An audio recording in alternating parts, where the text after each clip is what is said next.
Hello, hello, hello, connect? Okay. So hello, hello, hello, hello, hello, hello, hello! Hello everyone! Welcome to Elvin education. मैं हूँ प्रमोद और हमने start किया है class 12th के MST सीटी वाले बच्चों के लिए क्रैश कोर्स स्टार्ट, जिसमें हमने स्टार्ट किया मिशन एमएसटी सीटी 2026, जिसमें हम 11th के चैप्टर स्टार्ट किए, जिसके अंदर में एरर एनालिसिस को बहुत ही अच्छे से डेप्थ में, देन उसके बाद हमने वेक्टर्स को कंप्लीट किया एंड देन उसके बाद में हमने स्टार्ट किया था आपका motion in a 1D. Motion in a 1D के आपको लेक्चर्स 3 पार्ट में अलग-अलग मिले, क्योंकि वो चैप्टर थोड़ा-सा बड़ा है बट बहुत ज़्यादा कॉन्सेप्चुअल है। उसकी चीज़ें समझना, उनको क्वेश्चंस में अप्लाई करना बहुत इम्पोर्टेंट है। अगर आपने मोशन इन अ वनडे का पार्ट 2 नहीं देखा है, तो जाके उसमें देखिए बेटा, हमने बहुत सारे प्रीवियस ईयर के क्वेश्चंस भी सॉल्व किए हैं। क्योंकि एमएसटी सीटी की प्रिपरेशन के लिए अब बहुत कम समय बचा हुआ है, तो मोस्ट इम्पोर्टेंट ये है कि आप अपनी प्रिपरेशन में प्रीवियस ईयर क्वेश्चंस को इन्वॉल्व करो एंड मेजर फोकस आपका होना चाहिए कि उन प्रीवियस ईयर क्वेश्चंस के कॉन्सेप्ट को आप अच्छे से समझो and then motion in a one day के पार्ट नंबर 3, जो कि हमने रिलेटिव मोशन इन वनडे डाला हुआ है, जिसके अंदर में रिलेटिव मोशन के कॉन्सेप्ट को कैसे अप्लाई करते हैं, उसको हमने देखा था। Obviously relative motion in one day का पर्टिकुलर कॉन्सेप्ट जो हमने वहाँ सीखा, वो आज भी हम 1 या 2 क्वेश्चंस में अप्लाई करेंगे, जो अगेन आपके प्रीवियस ईयर्स में से ही है। सो चलिए, कॉपी निकालिए, हेडिंग लगाइए। एमएसटी सीटी के लिए हमारा ये थर्ड चैप्टर होने वाला है, जिसमें हम कवर करेंगे आज मोशन इन अ प्लेन। ये हमारा लेक्चर नंबर 6 है, जिसके अंदर में motion in a plane cover होगा। पूरा का पूरा कंप्लीट लेक्चर सिर्फ और सिर्फ एक वीडियो के अंदर में एंड जितने भी आपके 2021 से लेकर के 2024 तक के पीवाईक्यूज है, उन्हें भी हम यहाँ पर सिक्वेंशियली प्रॉपरली कवर करेंगे।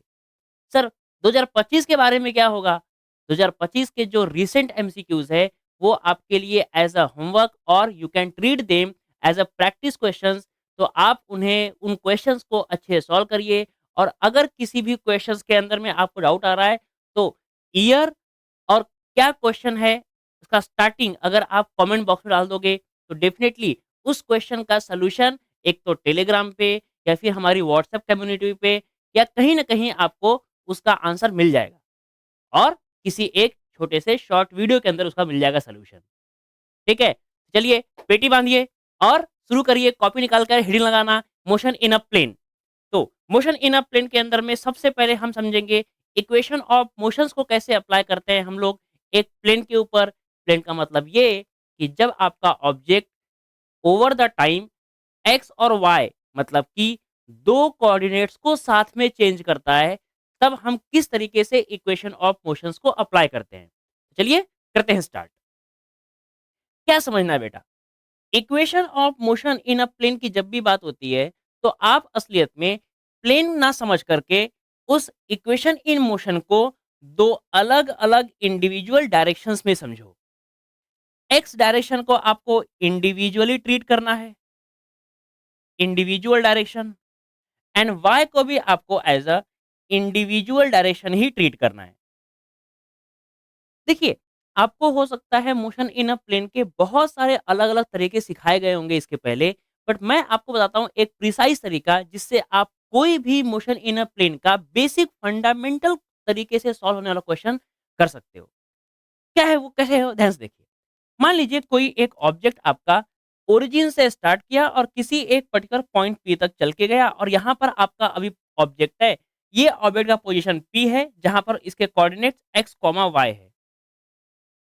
तो यहाँ पर हो क्या रहा था, जैसे-जैसे आपका टाइम आगे बढ़ रहा था, आपका ऑब्जेक्ट एक्स का भी डिस्टेंस कवर कर रहा था एंड साथ ही साथ the distance in a y was also being covered.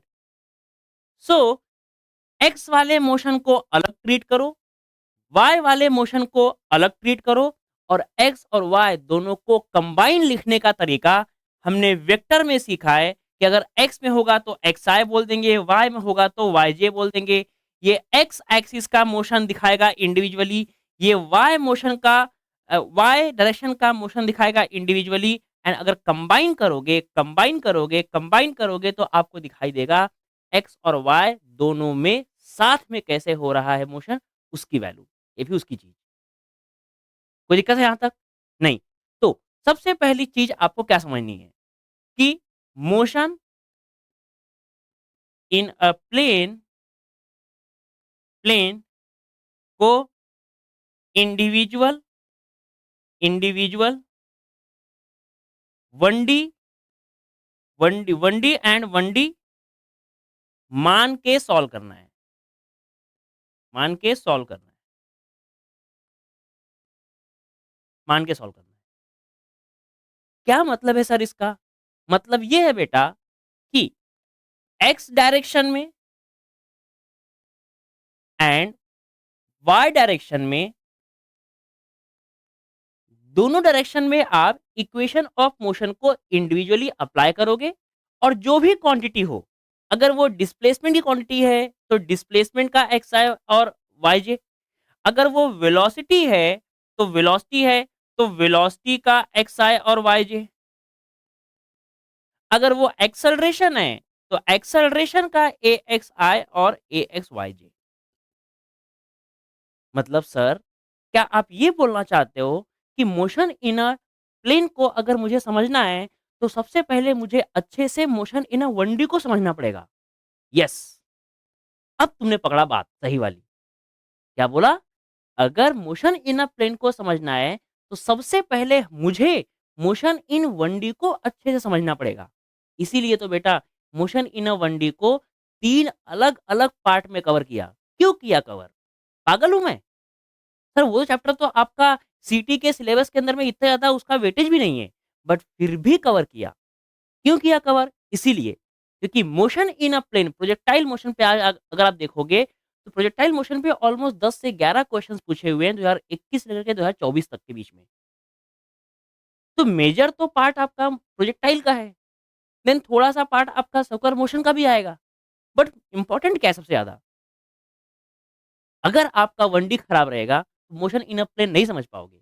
तो अगर आपने मोशन इन अ 1D का लेक्चर, सॉरी, अगर आपने मोशन इन अ 1D का लेक्चर नहीं देखा है, तो जाके पहले उसको देखो, उसको समझो एंड देन फिर आप इस लेक्चर को अच्छे से कंटिन्यू करो। वैसे तो तकलीफ नहीं जाएगी, क्योंकि मैं ऑब्वियसली यहाँ पर जो भी चीज़ें पढ़ाऊँगा वो बेसिक से शुरू करूँगा, फॉर्मूले से शुरू करूँगा एंड देन आपको करवाऊँगा रिलेट 1D के साथ में भी, एंड देन फिर आपको मैं ले जाऊँगा क्वेश्चन की तरफ। तो समझाने में तो आपको समझने में तो प्रॉब्लम नहीं जाएगी, but for the better clarity, better understanding कि 1D और प्लेन कैसे-कैसे काम करता है, उसके लिए आपको दोनों लेक्चर को अच्छे से समझना ही पड़ेगा। तो चलिए, हमारा सबसे पहला ये काम है कि हम डायरेक्शन एक्स और वाई दोनों में जो अलग-अलग है, उन दोनों अलग-अलग डायरेक्शन के लिए इक्वेशन ऑफ मोशंस को लिख पाएँ। चलिए एक-एक करके स्टार्ट करते हैं। हमारे इक्वेशन ऑफ मोशन बेटा 3 होते हैं, और तीनों इक्वेशन ऑफ मोशन आपको इंडिविजुअली एक्स और वाई में अप्लाई करना है। मतलब सबसे पहला Vx equals to ux plus at, a भी कौन-सा? एक्स डायरेक्शन का। Then Sx equals to uxt, s equals to ut plus half at square, तो ax t square. And then third Vx square equals to you x square plus v square equals to you square plus two a x S x. यहाँ पर सारे equation में जो जो parameters आपके change हो सकते हैं ओवर द टाइम, उन सभी को हमने एक्स से रिप्रेजेंट किया है। इसका मतलब ये इक्वेशन सोलली एक्स के लिए है। अब अगर ऐसा ही आप चाहो वाई के लिए लिखना, तो आप वाई में भी लिख दो। क्या होगा वाई के लिए? V y equals to u y plus a y t, then then s y equal to u y t plus half a y t square. बेटा इसको अच्छे से समझना, क्योंकि इन्हीं को यूज करके हम आगे जा करके इक्वेशंस को सॉल्व करेंगे, इक्वेशंस में अप्लाई करेंगे, पर्टिकुलर टॉपिक पे अप्लाई करेंगे। ठीक है, यहाँ क्या आएगा? V y square equals to u Y का square plus two a y s y. Now ये तो हो गए आपके इक्वेशन ऑफ मोशन। सर हमें इक्वेशन ऑफ मोशन तो समझ में आ गया, बट क्या इसके बेस पे हम कुछ क्वेश्चन कर सकते हैं सॉल्व? हाँ, बिल्कुल कर सकते हैं। ये लीजिए पहला क्वेश्चन जो आपका इक्वेशन ऑफ मोशन के बेस पे सॉल्व होगा, जिसमें आप इनिशियल, फाइनल और मैग्नीट्यूड और स्पीड और वेलोसिटी के बीच का डिफरेंस भी क्लियर कर पाओगे। Read the question. क्या है question? If initial velocity of object you, question क्या है? इनिशियल वेलोसिटी आपको दिया है, क्या दिया है? 3i plus 4j and after some time its velocity, कुछ देर बाद उसकी वेलोसिटी बन जाती है कितनी? 4i plus 3j। सर मैं ना 1D का लेक्चर देख के आया था, आपने वहां भी ये क्वेश्चन करवाया था। हाँ, क्योंकि ये क्वेश्चन उतना ही ज्यादा कॉन्सेप्चुअल और इम्पोर्टेंट है कि अगर आप ये समझ पाओ कि magnitude of change in velocity क्या होता है और change in magnitude of velocity क्या होता है, तो आपके तो आधी समस्या यहीं खत्म हो जाएगी। ये इंपॉर्टेंट है। क्या है? क्या है सबसे पहला क्वेश्चन? सबसे पहला क्वेश्चन है magnitude of change in velocity. पहला क्वेश्चन क्या है? Magnitude of change in velocity. मतलब सबसे पहला काम मेरा ये है कि मैं चेंज इन वेलोसिटी निकालूं और देन फिर करूं मैं उसका मैग्नीट्यूड। तो चलिए निकालते हैं फिर। चेंज इन वेलोसिटी क्या होगा? Final minus initial, final minus initial. तो आई वाला माइनस आई से, तो 4i माइनस 3i ये हो गया आपका 1i, और 3i 3j माइनस 4j ये हो गया आपका माइनस 1j। अब मैग्नीट्यूड निकालना है, तो आपको सिखाया था वेक्टर के अंदर कि i वाले के सामने का स्क्वायर प्लस j के सामने का स्क्वायर, मतलब कि ये हो गया आपका √2 में आंसर। कोई दिक्कत नहीं है सर, समझ में आ गया ये तो? सिंपल सी बात थी। Next question is change in magnitude of velocity. मतलब change in magnitude of velocity means मुझे पहले निकालना पड़ेगा magnitude of final velocity minus magnitude of initial velocity, and जो भी आंसर आएगा वो हो जाएगा change of magnitude of velocity. मतलब अल्टीमेटली वो आपको चेंज इन स्पीड बोल रहा है, अलग भाषा में बोल रहा है बस, क्योंकि स्पीड ही क्या होता है? मैग्नीट्यूड ऑफ वेलोसिटी होता है। चलो फिर निकाल लेते हैं। रूट के अंदर में 3 का स्क्वायर प्लस 4 का स्क्वायर माइनस रूट के अंदर में 4 का स्क्वायर प्लस 3 का स्क्वायर, सेम ही सेम है। तो ये हो गया आपका 5, ये हो गया आपका 5, 5 माइनस 5 0, मतलब कि अल्टीमेटली मैग्नीट्यूड में चेंज नहीं आया है। आपका चेंज कहाँ आया है? इंडिविजुअल डायरेक्शंस में चेंज आया है, जो आपको वेलोसिटी के अंदर में चेंज दिखा रहा है, बट ऑब्वियसली स्पीड के अंदर में मेन आंसर में कोई भी चेंजेस नहीं है। इस तरीके से आप सॉल्व कर सकते हो ये बेसिक सा एक सिंपल सा क्वेश्चन। तो ये हुआ हमारा सबसे पहले कि इक्वेशन ऑफ मोशन किस तरीके से बनेंगे मोशन इन अ प्लेन के लिए, इंडिविजुअल डायरेक्शंस में कैसे बनेगा, एंड देन फिर उसके बाद हम एक सिंपल सा क्वेश्चन देख लिए। नाउ इसके आगे अब नेक्स्ट है आपका इक्वेशन ऑफ ट्राजेक्ट्रीज। अब हम मोशन की तरफ आगे बढ़ रहे हैं, मोशन इन अ प्लेन की तरफ आगे बढ़ रहे हैं। तो सबसे पहला इंपॉर्टेंट काम क्या है कि वो मोशन किस पाथ में हो रहा है ये समझ लेना। तो मोशन इन अ पाथ लगा सकते हो आप लोग। Sorry motion in a path नहीं, क्या बोल रहा हूँ मैं बोल रहा हूँ सबसे पहले आप लगा सकते हो heading equation of motion of path, equation of motion of path. ठीक है? तो जो भी आपका पाथ है उसका इक्वेशन क्या आएगा वो समझना। तो मैं आपको सिंपल सी एक चीज बताऊंगा, इक्वेशन ऑफ ऑफ ट्राइजेक्टरी बोलते हैं उसको, तो बोलने के लिए बहुत ही शानदार तरीके से ट्राइजेक्टरी, बट असलियत में वो इक्वेशन ऑफ पाथ है। इक्वेशन ऑफ पाथ है कि जो भी मैंने ऑब्जेक्ट फेंका वो स्ट्रेट लाइन में गया तो लीनियर पाथ बोलते हैं, उसी को तो बोलते हैं मोशन इन 1D। अगर पैराबोलिक गया तो पैराबोलिक, अगर आपका सर्कुलर गया तो सर्कुलर। तो हमें कैसे समझेगा कि कौन सा मोशन किस ट्राजेक्टरी का है? तो याद करिए, अगर कहीं पर इक्वेशन लिखा है A X plus B Y equal to C, तो इस इक्वेशन को देख के आपको क्या लगता है कि ये कौन सा लाइन होना क्या? आंसर ही बोल दिया यार, कोई बात नहीं, ठीक है। ये इक्वेशन को देख के आपको क्या फीलिंग आती है? ये क्या इक्वेशन होना चाहिए? या फिर इसकी ट्राजेक्टरी कैसी रहेगी? आप बोलोगे सर सर सर यहाँ पर x का पावर 1 है, y का पावर 1 है, और हमको सिखाया था अगर दोनों वेरिएबल का पावर 1 1 रहता है तो हम उसको बोलते हैं लाइन, क्योंकि ये बनता है लीनियर इक्वेशन, मतलब कि ये बनाएगा लाइन। मैं बोला वाह! पढ़ के तो आए हो थोड़ा बहुत तुम लोग। फिर मैं तुमसे पूछूँगा एक और दूसरा सवाल। दूसरा सवाल ऐसा कि मैं तुमको बोलूँगा, अगर y इक्वल टू 4ax² दिया है तो कैसा बनेगा? तो आप बोलोगे, सर मुझे ये भी सिखाया था मेरे सर ने। मेरे सर ने बोला था कि अगर x का पावर 2 मतलब 1 का पावर डबल, 1 का पावर सिंगल, मतलब कि पावर 1 का 1 है और 1 का 2 है। मतलब वेरिएबल्स का पावर में से किसी एक का पावर 2 है। वेरिएबल में से किसी एक का पावर 2 है। तो सर जब भी ऐसा रहता है ना, तो मुझे बताया था कि पैराबोला बनेगा। मैं बोला वाह! तुम ये भी जानते हो, इम्प्रेस कर रहे हो मेरे को धीरे-धीरे। सर मुझे ना एक और चीज़ सिखाई गई थी। क्या सिखाया गया था बेटा? मुझे सिखाया गया था, अगर एक्स स्क्वायर और वाई स्क्वायर इक्वल्स टू ऐसा बन जाए ए स्क्वायर, यहाँ पर एक्स और वाई दोनों का पावर 2 है, तो मुझे बताया गया था कि ऐसा इक्वेशन ना एक तो इलिप्स बनेगा, एक तो सर्कल बनेगा। यार तुम तो साला सच्ची में इम्प्रेस कर दिए मुझे तो। मतलब तुमको ये भी पता है कि अगर एक्स और वाई दोनों का पावर अगर 2 हो गया, तो इलिप्स या सर्कल बनेगा? हाँ, तो सर क्या पढ़ के आते हैं ना हम लोग भी। ऐसे गाँव से थोड़ी आए हैं कहीं से आपका आदिवासी जैसे, हम पढ़ के आते हैं। तो बोला वाह बेटा क्या बात है! खतरनाक लोग हो तुम मतलब। मतलब एक्स, वाई दोनों का पावर 2 है, तुम्हें पता है एलिप्स है, ये भी सर्कल बनेगा। अगर एक्स और वाई में से किसी एक का पावर 2 रहा तो बनेगा पैराबोला, तुम्हें पता है ये बात? वाह! और एक्स और वाई का दोनों का पावर 1 रहेगा तो वो बनेगा लाइन, वाह! क्या बात है!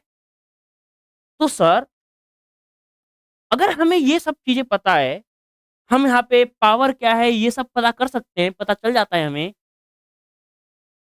तो क्या मैं इक्वेशन ऑफ ट्राजेक्टरी निकाल लूँगा? यस। अगर तुम्हें ये पता है कि पावर क्या है और कौन-सा कर्व बनता है उससे, अगर ये आपको पता है, तो आप बहुत आसानी से इक्वेशन ऑफ ट्राजेक्टरी पता कर सकते हो। तो ये तो बड़ा इंटरेस्टिंग लग रहा है, क्या बता रहे हो आप? देख ध्यान से सुन, थोड़ा-सा ऑब्ज़र्व कर, तीनों इक्वेशन को ऑब्ज़र्व कर। क्या ये तीनों इक्वेशन अलग-अलग टाइप ऑफ कर्व्स हैं? हाँ सर। क्या तीनों इक्वेशन के अंदर में क्या एक कॉमन चीज़ दिखाई दे रही है? कॉमन? इसमें कुछ कॉमन भी है क्या? कॉमन क्या है इसमें? सर क्या पढ़ा रहे हो? कॉमन कहाँ है? यहाँ अलग-अलग पावर्स है। 1 मिनट, सर कॉमन तो है। सर ये इक्वेशन भी एक्स वाई में बना है, ये इक्वेशन भी एक्स वाई में बना है, ये इक्वेशन भी एक्स वाई में बना है। ये हुई ना बात, ये हुई ना बात। तुमने पकड़ लिया। क्या बोला? अगर एक्स और वाई दोनों किसी इक्वेशन के अंदर में इन्वॉल्व हो जाएँ, मतलब उस पर्टिकुलर इक्वेशन को हम बोलते हैं इक्वेशन ऑफ पाथ या फिर इक्वेशन ऑफ ट्राजेक्टरी। यस, लिखो कॉपी के अंदर। Any equation contains both x and y variable. Any equation contains both x and y variable indicating their positions, then such a equation is a equation of the path or equation of the trajectory। तो sir English बोले मजा नहीं आया, हिंदी बोलो। हाँ, हिंदी बोलता हूँ कोई बात नहीं। इक्वेशन ऑफ ट्राजेक्टरी बनानी है तो एक्स और वाई दोनों का रिलेशन निकालना है। क्या बोला? इक्वेशन ऑफ ट्राजेक्टरी बनानी है तो एक्स और वाई दोनों का रिलेशन बनाना है। रिलेशन हमारा खराब है सर।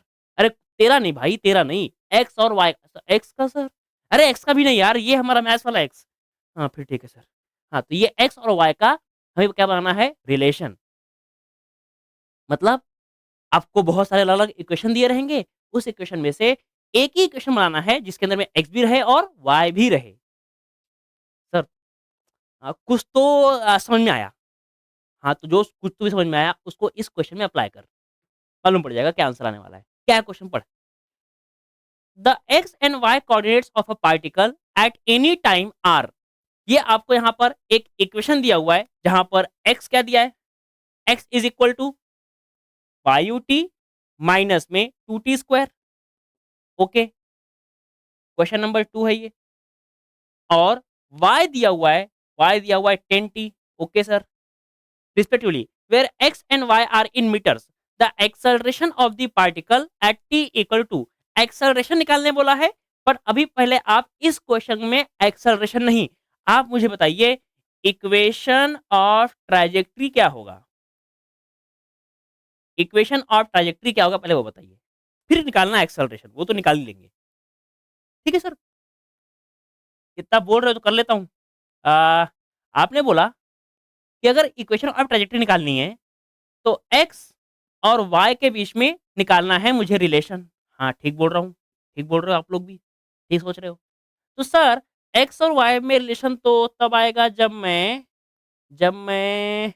यहाँ से टी निकाल के y बाय 10 को इन दोनों टी के बदले पुट कर दूं। अरे वाह! क्या दिमाग पाए हो यार आप लोग तो।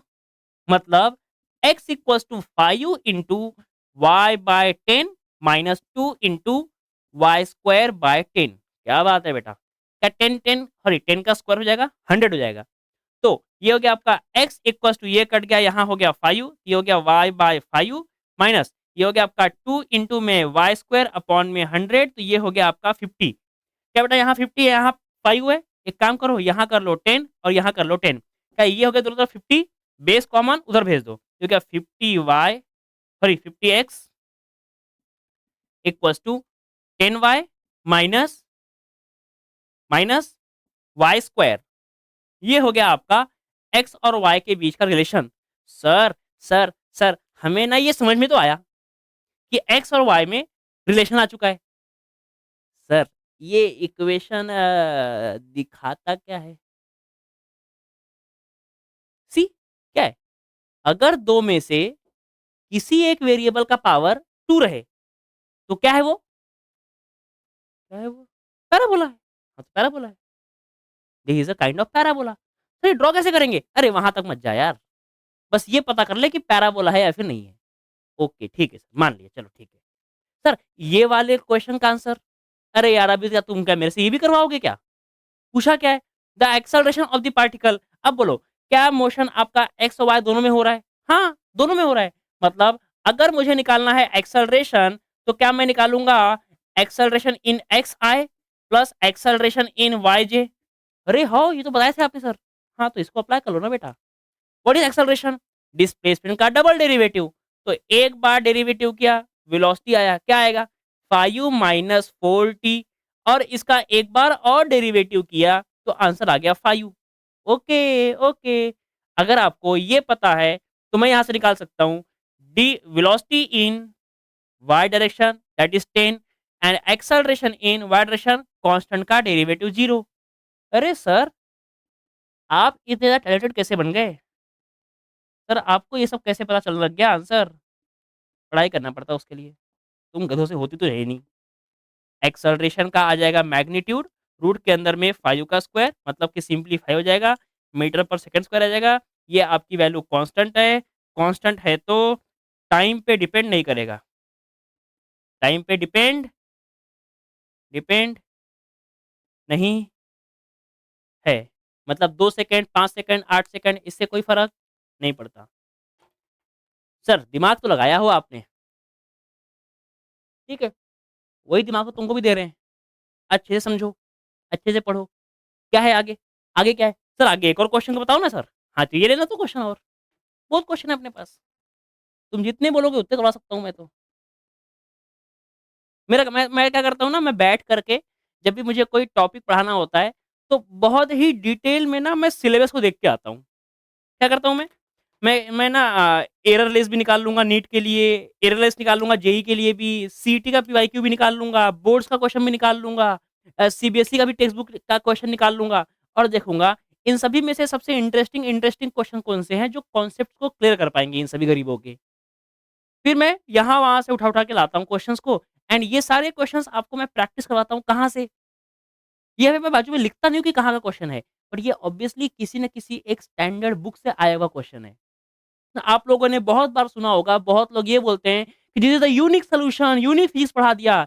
सब कॉपी पेस्ट है, सब कॉपी पेस्ट है। क्यों कॉपी पेस्ट है? क्योंकि बेटा फिजिक्स कोई नया बना नहीं रहा है, सब लोग सिर्फ पढ़ा रहे हैं, फिजिक्स पढ़ा रहे हैं। अब बेटर फिजिक्स कौन पढ़ा रहा है, ये इंपॉर्टेंट है बस।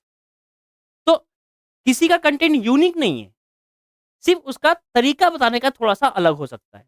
बाकी असलियत में सबका फिजिक्स जो पढ़ा रहे हैं, वो कंटेंट कहीं न कहीं से कॉपी पेस्टेड ही है। समझे? तो उन सब में बिल्कुल फँसने का नहीं कि साला क्या यूनिक पढ़ाते हैं, यूनिक नहीं पढ़ाते, यूनिक समझाते हैं।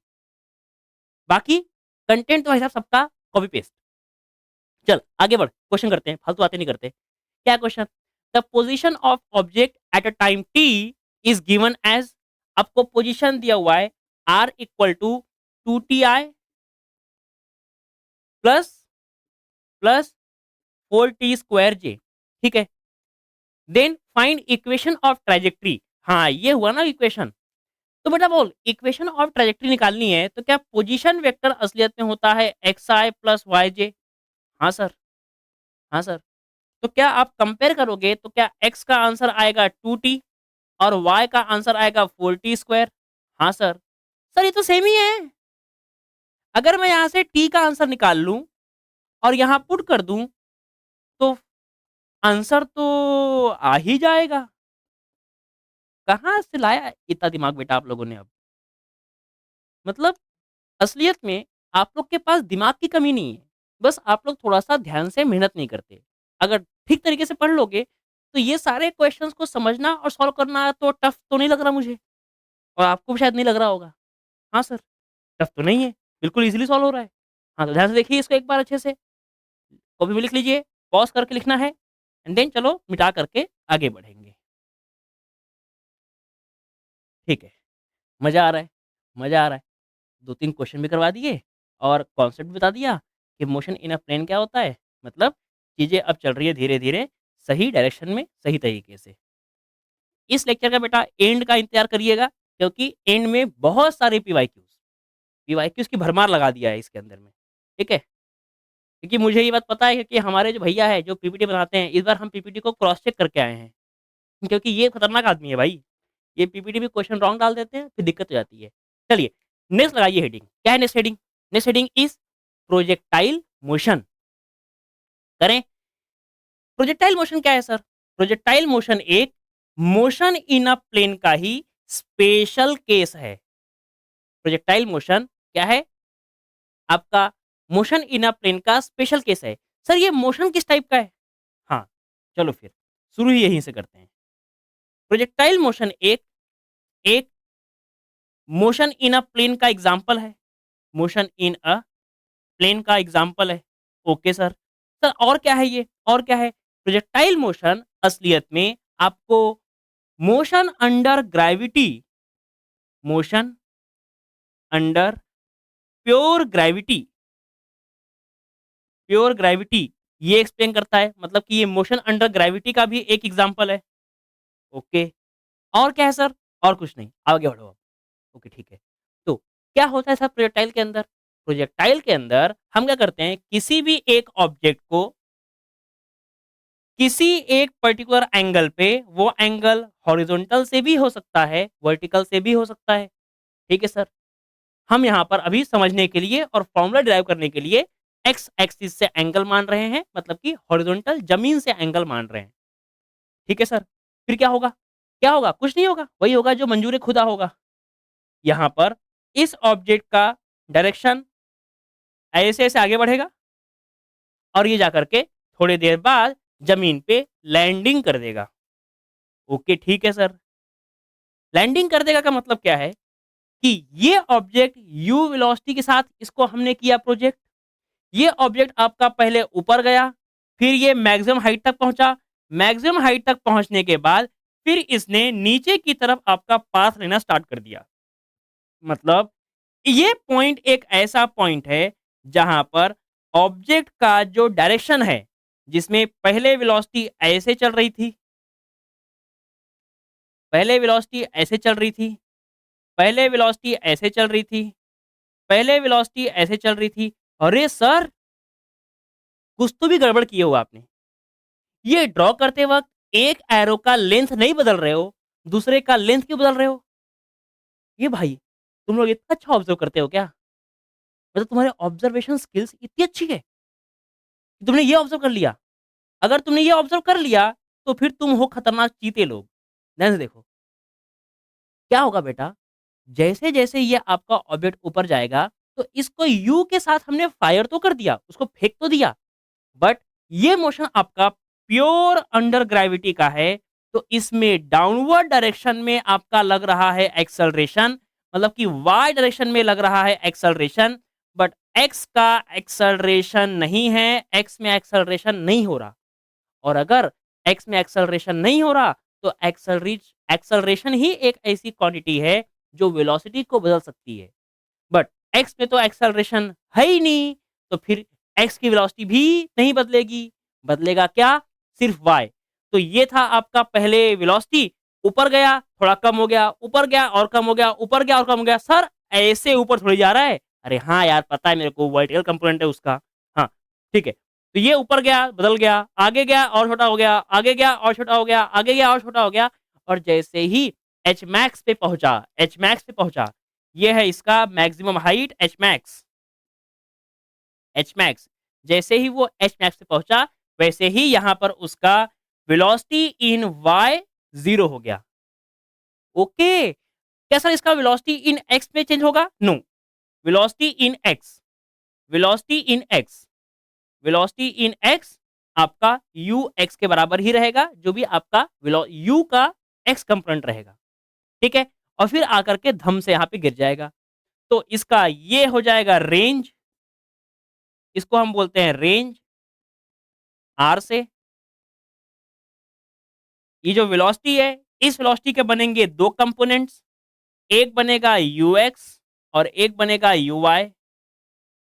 ठीक है सर, एंड ये u x you y over the time आपका चेंज होता रहेगा। अगर आप बात करोगे वेक्टर में, तो यू आएगा आपका you X I plus U Y J के बराबर।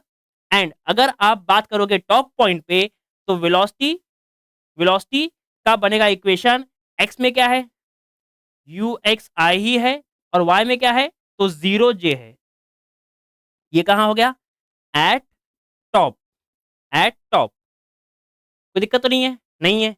सर ये यू एक्स क्या है, यू एक्स क्या है? तो देखो, यू का थीटा एंगल यहाँ पर है, जहां एंगल थीटा वहां बनेगा कॉस, तो यू एक्स का बनेगा यू कॉस थीटा, और यू वाई का बनेगा यू साइन थीटा।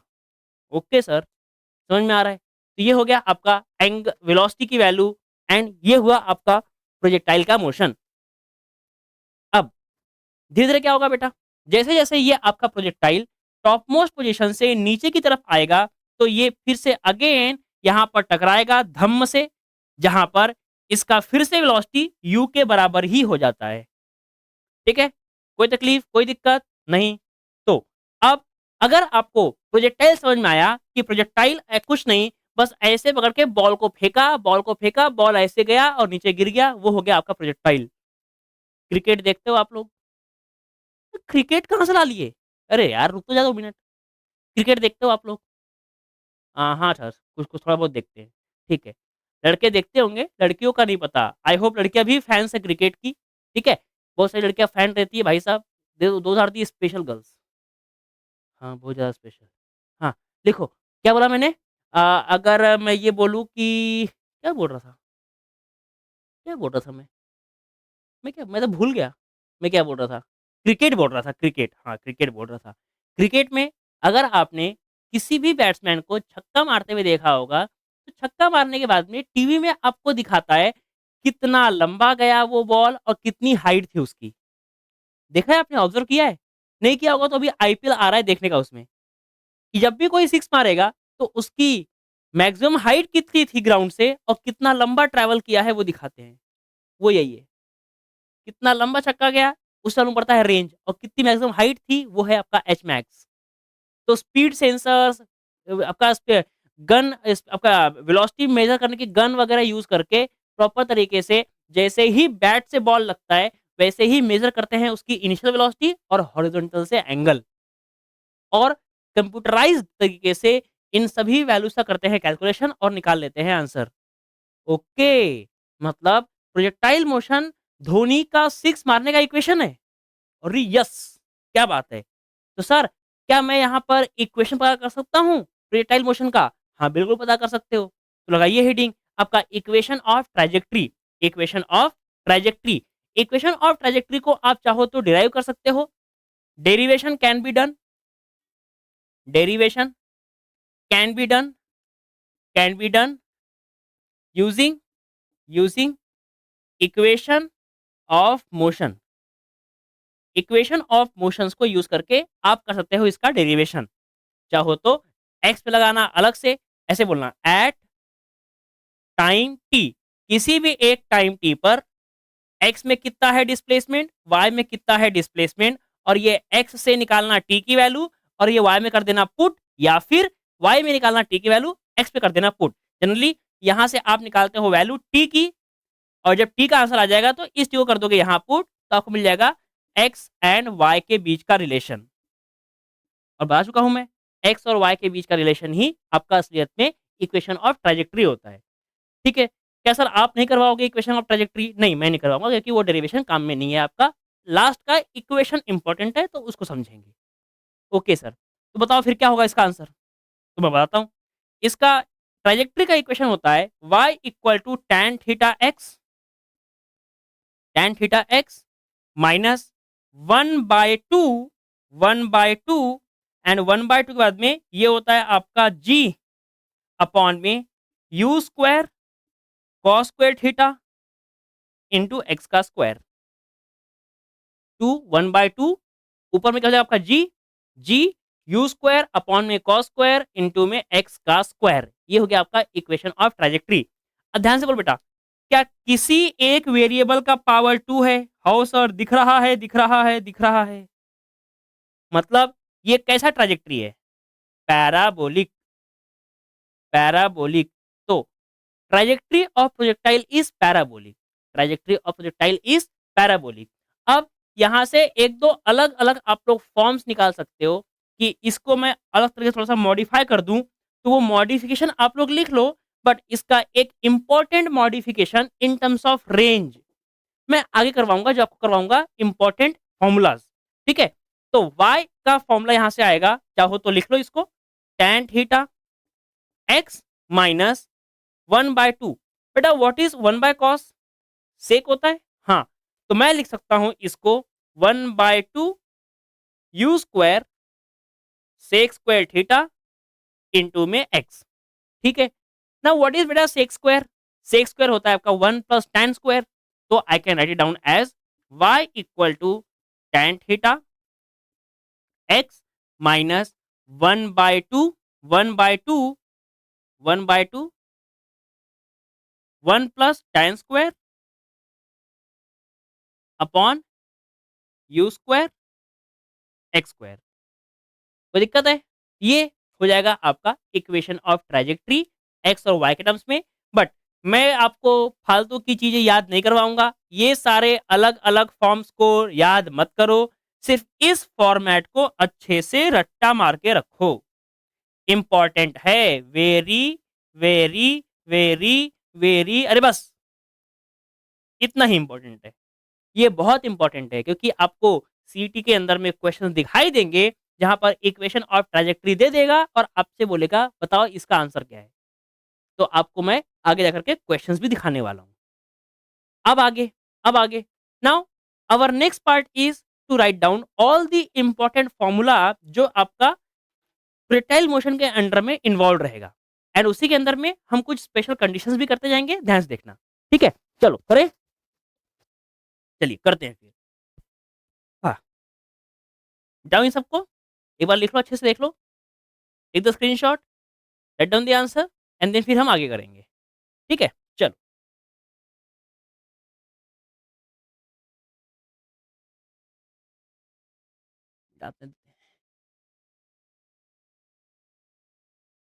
हेडिंग लगाओ, हेडिंग बेटा, important formula, important formula in projectile motion. सबसे पहले, सबसे पहले यू का फॉर्मूला। यू क्या होता है बेटा? यू होता है आपका you X I plus U Y J. इसे बोलते हैं हम लोग इनिशियल वेलोसिटी, इनिशियल वेलोसिटी। जहां पर यूएक्स और यूवाई का इंडिविजुअल आंसर अगर थीटा दिया है हॉरिजॉन्टल से तब, याद इंपॉर्टेंट है। तो यूएक्स हो जाएगा आपका यू कॉस थीटा और यूवाई क्या हो जाएगा यू साइन थीटा। ठीक है। Next is sir initial velocity हो गया, तो सर बताओ फाइनल वेलोसिटी क्या होगा। हाँ ठीक है, तो at any time, any time T, किसी भी एक टाइम टी पर your final velocity will be velocity in X I, velocity in Y J. अब मतलब मुझे फाइनल वेलोसिटी निकालनी पड़ेगी एक्स में अलग से। हाँ निकालनी पड़ेगी। तो velocity in x and velocity in y क्या आएगा, ध्यान से देखो क्या आएगा। Velocity in x v equals to u plus a t होता है। Velocity in x acceleration in x. But sir आपने बताया एक्सेलरेशन इन एक्स तो जीरो होता है इन अ प्रोजेक्टाइल। यस, तो आपका फाइनल वेलोसिटी ही इनिशियल वेलोसिटी के बराबर है, बट कहाँ का, एक्स डायरेक्शन का। ये कहाँ है, एक्स डायरेक्शन में। ये कहाँ है, वाई डायरेक्शन में। ओके। अब वी वाई क्या आएगा, वी वाई आपको मिलेगा initial velocity in y plus acceleration in y into t. ठीक है सर। क्या इनिशियल वेलोसिटी यू वाई ही है, क्या एक्सेलरेशन लग रहा है वाई डायरेक्शन का नीचे की तरफ। ये हो गया आपका माइनस जी इंटू में ये हो गया आपके लिए टी। तो ये हो गया आपका वाई डायरेक्शन का वेलोसिटी। तो अगर ये आपको समझ में अच्छे से आया, तो now now you can also find out कि इसका मैग्नीट्यूड क्या होगा। मतलब अगर आपको वेलोसिटी पता चल चुकी है, तो बताओ बेटा स्पीड क्या होगी। स्पीड इन एक्स क्या होगा। सर स्पीड तो होता है मैग्नीट्यूड। हाँ बिल्कुल बिल्कुल बिल्कुल बिल्कुल। तो ये हो गया यू एक्स का स्क्वायर मतलब यू एक्स के बराबर। और अगर यहां से निकालोगे speed in y, speed in y, तो स्पीड होता है आपका मैग्नीट्यूड का स्क्वायर। तो मतलब कि वाई का निकालना है तो वाई कर दूंगा स्क्वायर, तो आपको मिलेगा v y equals to root के अंदर में यू वाई माइनस जी टी का स्क्वायर। कोई दिक्कत है, नहीं होनी चाहिए। अब यूएक्स और यूवाई का निकाल लिया अगर आपने आंसर अलग अलग से, ऑब्वियसली ये रूट से कट जाएगा, बट मैं बता रहा हूं अगर ये जे में लेते वाई जे का रूट क्या आपका मैग्नीट्यूड क्या आता तो ऐसा आता। ओके सर ठीक है। तो फिर बताओ स्पीड इन वाई क्या रहेगा। Speed in y total speed, sorry speed, speed at final, final time T, किसी भी एक फाइनल टाइम टी पर आपकी स्पीड क्या रहेगी। तो वी, वी कहा गया, वी की वैल्यू आपकी रहेगी रूट के अंदर में वी एक्स। क्या है v x, v x v x v x v x ही यू एक्स है, यू एक्स का square plus what is v y, v y is you Y minus ji t का square. ये हो जाएगा आपका वेलोसिटी। चल जाएगा, कोई तकलीफ नहीं है, कोई दिक्कत नहीं है। अब यहां पर एक इंपॉर्टेंट चीज, angle, angle of projectile, projectile, projectile after time T. ध्यान से देख, अगर आपका प्रोजेक्टाइल कहीं किसी एक टाइम टी के बाद किसी इस तरीके के पोजीशन में पहुंच चुका है, तो यहां पर इसका एंगल क्या है ये निकालने बोला है। Let's suppose that angle is alpha. तो क्या बोला मैंने, ये प्रोजेक्टाइल आपका यहां शुरू हुआ था बट मुझे यहां पर निकालना है टाइम टी के बाद, तो ये हो जाएगा उसका वेलोसिटी इन एक्स एंड ये हो जाएगा आपका उसका velocity in y, velocity in y, और ये हो गया उसका एंगल अल्फा। तो ये अल्फा क्या, क्या बताओ, क्या ये वाई यहाँ है, क्या यहाँ भी वाई हो जाएगा। मतलब tan अल्फा अगर निकाल लूं, tan alpha is velocity in y and velocity in x. तो v बाय वी एक्स यहां से आपको मिल जाएगा एंगल अल्फा का आंसर। क्या है ये, एंगल आफ्टर टाइम टी। देख लो एक बार अच्छे से फॉर्मूले को, कोई दिक्कत तो नहीं है, कोई दिक्कत नहीं है। एंगल बोल दो, डायरेक्शन बोल दो, ये सारी चीजें आपकी सेम ही है, आराम से हो जाएगी। देन इसके आगे अब, इसके आगे यही कर देता हूँ। कितने हो गए, 1 2 हो गए, 3 हो गया, 3 हो गया। देन ये फोर्थ हो गया, fourth, and then fifth. Fifth is अब आपके कुछ बेसिक बेसिक फॉर्मूले, जैसे कि सबसे पहला आपका फॉर्मूला होना चाहिए टाइम ऑफ असेंट का।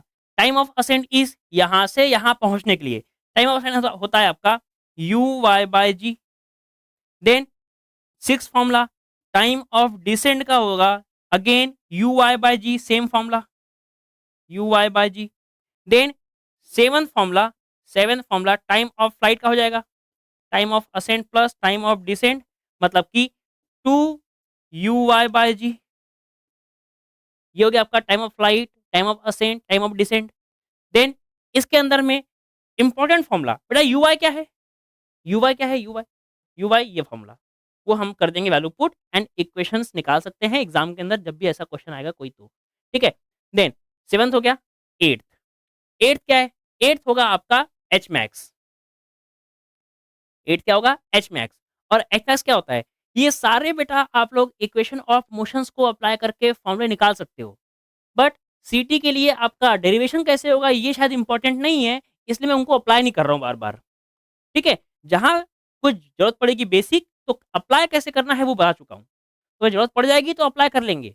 बट मेजर इंपॉर्टेंट ये है कि आप इन फॉर्मुलेस को याद रखो। ठीक है। एच मैक्स क्या होता है, एच मैक्स होता है आपका u y square upon two g, u y square upon में टू जी। कोई दिक्कत है, नहीं होनी चाहिए। ये हो गया आपका क्या, एच मैक्स की वैल्यू। देन नेक्स्ट आपका क्या होगा, नाइन, नाइन आपका होगा रेंज, रेंज नाइन्थ होगा आपका रेंज का फॉर्मूला। एंड रेंज का फॉर्मूला क्या होता है, रेंज होता है आपका two you x you Y upon में G, two you x you Y upon में जी। अगर आप यहाँ पर यू एक्स और यू वाई का वैल्यू पुट कर दोगे तो आपको मिल जाएगा ये formula U square sine two theta upon में जी। आई होप ये चीज आप लोग इमेजिन कर पाए होंगे। ये रेंज का आंसर है। कैसे, फिर से मैं बोल देता हूँ एक बार, U square sine two theta upon में जी। कैसे होगा ये बेटा, यू एक्स क्या है, यू कॉस थीटा, तो two into u cos theta into u sine theta, u और यू स्क्वायर, और two sine theta cos theta is sine two theta. तो समझ में आया होगा यहाँ से, कोई तकलीफ नहीं है। ठीक है, ठीक है। देन रेंज के अंदर में ही कुछ इंपॉर्टेंट बातें मैं ये लिख देता हूँ, ये लिख देता हूँ। R max, R max is at theta equals to 45 degree. क्या बोला, maximum range is at theta equals to 45 degree and इस आर मैक्स का आंसर आएगा 45 यहाँ पर करोगे तो 90 हो जाएगा, साइन 91 होता है, तो ये आपका आंसर आएगा यू स्क्वायर अपॉन में G. This will be U square upon में जी। कोई दिक्कत नहीं होनी चाहिए। देन इसी के अंदर में एक और इंपॉर्टेंट बात आपसे ये पूछता है, at what angle the range is also again maximum. मतलब ऐसा, सॉरी सॉरी मैक्सिमम नहीं, मैक्सिमम निकाल चुके ना। आपको क्वेश्चन बोलता है कि थीटा पे अगर वो आपको एक रेंज आर दे रहा है तो ऐसा और कौन सा एंगल है जहां पर आपको सेम रेंज मिलेगा, सेम रेंज। तो सेम रेंज आपको मिलता है कॉम्प्लीमेंट्री एंगल्स पे, कॉम्प्लीमेंट्री एंगल्स पे रेंज सेम होता है, रेंज सेम होता है। सर ये कॉम्प्लीमेंट्री एंगल क्या होता है, कॉम्प्लीमेंट्री एंगल का मतलब यह है कि किसी भी दो एंगल को अगर आप लोग प्लस करोगे तो आपका आंसर 90 आएगा। अगर वो 90 डिग्री पे है मतलब कि वो एक कॉम्प्लीमेंट्री कॉम्प्लीमेंट्री एंगल है, और उन कॉम्प्लीमेंट्री एंगल्स पे आपका रेंज सेम होता है। सर हम इसको कैसे पता करेंगे, आप इसको बेटा पता कर सकते हो। मान लीजिए अल्फा का आंसर थीटा है, alpha is equal to theta, तो range at theta will be equal to range at 90 minus theta. मतलब range at theta will be equal to range at 90 minus theta. अगर आपको नहीं समझ में आ रहा होगा तो इस 90 माइनस थीटा को यहाँ पे पुट करो, आपको मिलेगा 180 minus theta, and 180 minus theta में आप अप्लाई करिएगा अलाइड एंगल्स, आपको मालूम पड़ेगा कि मेरा रेंज का आंसर सेम ही आ गया। तो ये हो गया आपका रेंज का फॉर्मूला भी। देख लो अच्छे से एक बार, पूरी लिस्ट बना लो प्रॉपर तरीके से।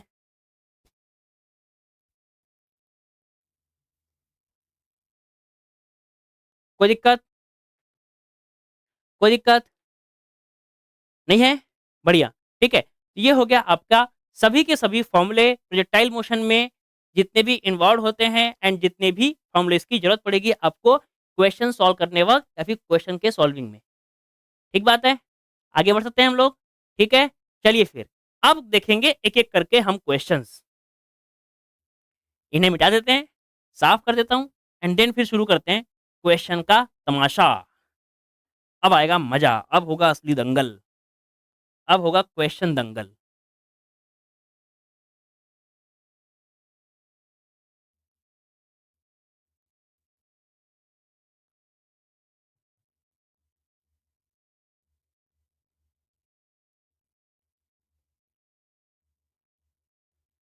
करें?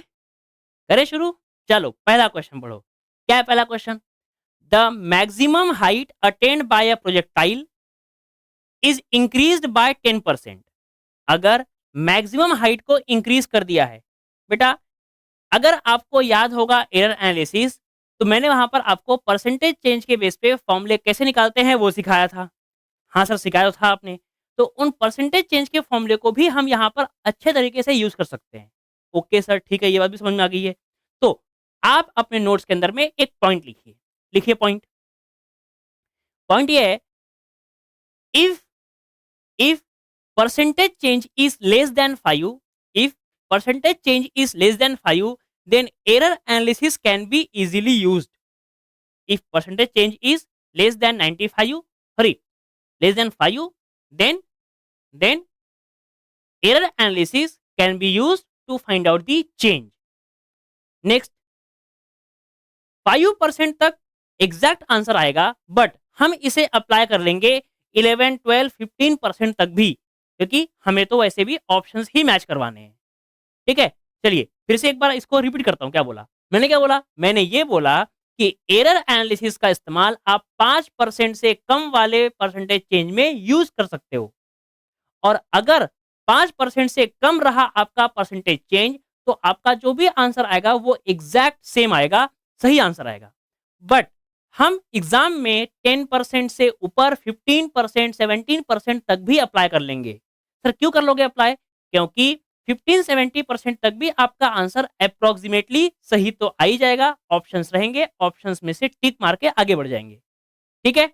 चलिए, तो ये क्वेश्चन क्या है देखो, यहाँ पे क्या है? The maximum height attend by the projectile is increased by 10%। मतलब कि परसेंटेज चेंज इन हाइट आपको दिया है 10%। ठीक है?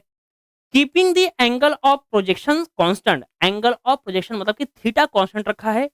What is percentage increase in time of flight, मतलब कि टाइम ऑफ फ्लाइट में कितना परसेंटेज चेंज होगा ये आपसे पूछा है। इसका मतलब ये है कि हमें एच मैक्स और टाइम ऑफ फ्लाइट के बीच में निकालना पड़ेगा रिलेशन। तो निकाल लेते हैं। बताओ टाइम ऑफ फ्लाइट क्या था? ये था 2 u/में g। और एच मैक्स क्या था? एच मैक्स था आपका u/2 एक काम करो, यहां से u/y निकाल के यहाँ पे पुट कर दो। पता क्या बन जाएगा? तुम्हें मिल जाएगा H max equals to u/y के बदले g, मतलब कि टी एफ का स्क्वायर, जी का स्क्वायर अपॉन में 2 का स्क्वायर 4 डिवाइड बाय यहाँ पर 2g ऑलरेडी चल रहा है। ठीक है? एक जी से एक जी कैंसल, 2 4 जा 8, 8 गया ऊपर, ये होगा 8 एच मैक्स और जी आ गया नीचे अपॉन में G equals to T F का स्क्वायर। तो बेटा इस रिलेशन को भी आप लोग याद रख लो। अगर आपको बोले प्रोजेक्टाइल के अंदर में टाइम ऑफ फ्लाइट और एच मैक्स में क्या होता है रिलेशन, तो ये होगा आपका T F equals to root के अंदर 8 एच मैक्स बाय जी। कोई दिक्कत? अच्छा एक काम कर, यहाँ पर और लिख लो कुछ इंपॉर्टेंट इंपॉर्टेंट रिलेशन, और एक दो लिखवा देता हूँ, और लिखवा देता हूँ, फिर क्वेश्चन पे आता हूँ, यहाँ लिखवा देता हूँ साइड में। क्या बोला? सबसे पहला तो टाइम ऑफ फ्लाइट का एच मैक्स। अब मैं क्यों लिखवा रहा हूँ ये ना इक्वेशन, क्योंकि ना आपको ना क्वेश्चन तो बहुत सारे सॉल्व हो जाएंगे, कोई दिक्कत तो नहीं जाएगी उसमें आपको। बट बहुत बार ऐसा होता है कि आपको टीचर टीचर पढ़ा तो देता है, बट पढ़ाने का फायदा ही क्या अगर आपसे क्वेश्चंस ही सॉल्व ना हो। तो मैं आपको वो सटीक चीजें बताऊंगा जहां से क्वेश्चन भी आपके सॉल्व होंगे उन पर्टिकुलर बताए हुए पॉइंटर्स पे। तो सिर्फ हम पढ़ नहीं रहे हैं, हम क्वेश्चंस में कैसे अप्लाई कर पाएंगे डायरेक्ट उन चीजों को वो भी देख रहे हैं। ठीक है, ध्यान से देखो। तो टाइम ऑफ फ्लाइट क्या हो जाएगा आपका, 8 times of H max by g. Important क्या है, ये आपका ग्राउंड से ग्राउंड है प्रोजेक्टाइल, ग्राउंड टू ग्राउंड। अगर आपका हाइट से ग्राउंड पे आएगा तो हाइट टू ग्राउंड, अगर ऐसा आया तो ये टीएफ का आंसर यहां पर 8 के बदले हो जाएगा 2, 2 एच मैक्स बाई जी हो जाएगा। ये ध्यान रखना, ये किसके लिए है, हाइट टू ग्राउंड, मतलब कि किसी एक हाइट से फेंका है प्रोजेक्टाइल को और ये ऐसे गिरा है यहाँ पर धम से, तो ये हो जाएगा इसका टाइम ऑफ फ्लाइट, क्योंकि ये वन वे है सिर्फ। ध्यान से देखो, वन वे मतलब कि अगर इसी को मैं लिखूंगा 2 बार तो 2 जाएगा अंदर तो हो जाएगा 2 का स्क्वायर 4 हो जाता है, तो 4 2 जा 8, आपको मिल जाएगा आंसर। सर नहीं हुआ रिलेट, कोई बात नहीं, ज़्यादा स्ट्रेस मत ले। आप लोग अगर यहाँ पर इक्वेशन ऑफ मोशन को अप्लाई करोगे तो आपको आंसर मिल जाएगा। मैंने आपको बताया भी कि कैसे आ रहा है यहाँ पर। ठीक है सर। देन सर और क्या है, और यहाँ पर एक इंपॉर्टेंट रिलेशन है एच मैक्स और रेंज के बीच में, एच मैक्स एंड रेंज। ध्यान से देखो, H max by R, H max by R, मैं इसको याद रखता हूं ह्यूमन रिसोर्स। क्या है ये, human resource, human resource H R, human resource H R, human resource equal to tan theta by 4। Human resource, अगर आप एच मैक्स और tan थीटा की वैल्यू को करोगे डिवाइड, सॉरी एच मैक्स और आर की वैल्यू करोगे डिवाइड, तो आपको एक्जैक्टली tan थीटा बाय 4 मिल जाएगा आंसर। बट कोई बात नहीं, मैं आपको बता रहा हूँ कि आंसर आता है। ध्यान से सर कैसे रखेंगे याद, याद रखेंगे H R, H R, H R means human resource H are, H R H max upon में आर, बड़ा स्पेलिंग बड़ा वैल्यू, बड़ा स्पेलिंग बड़ा वैल्यू। तो tan थीटा कहाँ रहेगा, जहां पे बड़ा स्पेलिंग है, बड़ा स्पेलिंग बड़ा वैल्यू, छोटा स्पेलिंग छोटी सी चीज, ध्यान रहेगा। तो आर के अगेंस्ट में 4 और एच मैक्स के अगेंस्ट में आपका tan थीटा चल जाएगा। चलो फिर अब आ जाओ क्वेश्चन पे आ जाओ। सर परसेंटेज चेंज क्या दिया है आपको, 10%, क्या 8 बताओ, T F equals to 8 H max upon में जी। क्या जी और 8 क्या कांस्टेंट है, कोई काम नहीं रहता उनका, नहीं रहता। क्या ये पावर 1/2 है, क्या ये प्रोपोर्शनल है एच मैक्स का पावर 1/2 से, हाँ सर। तो आपने पढ़ाया था परसेंटेज चेंज अगर निकालना है टाइम ऑफ फ्लाइट में तो जो भी पावर रहता है वो आ जाएगा सामने, तो 1/2 इंटू में 10%, मतलब कि आंसर आ गया 5%। खत्म। ये क्वेश्चन बेटा सिर्फ इतना ही है, सिर्फ इतना है सोल्यूशन। सोचो 10 सेकेंड या फिर 15 सेकेंड मैक्सिमम बचे हुए समय में आप क्या करोगे, क्वेश्चन को रीड करके समझने की कोशिश करोगे। तो अगर आप थोड़ी देर क्वेश्चन पढ़ो, उनको समझ लो, तो आपका क्वेश्चन का आंसर बड़े इजीली हो जाएगा। देखो कितना इजी क्वेश्चन है। नेक्स्ट क्वेश्चन करते हैं, नेक्स्ट क्वेश्चन पढ़ो ये वाला,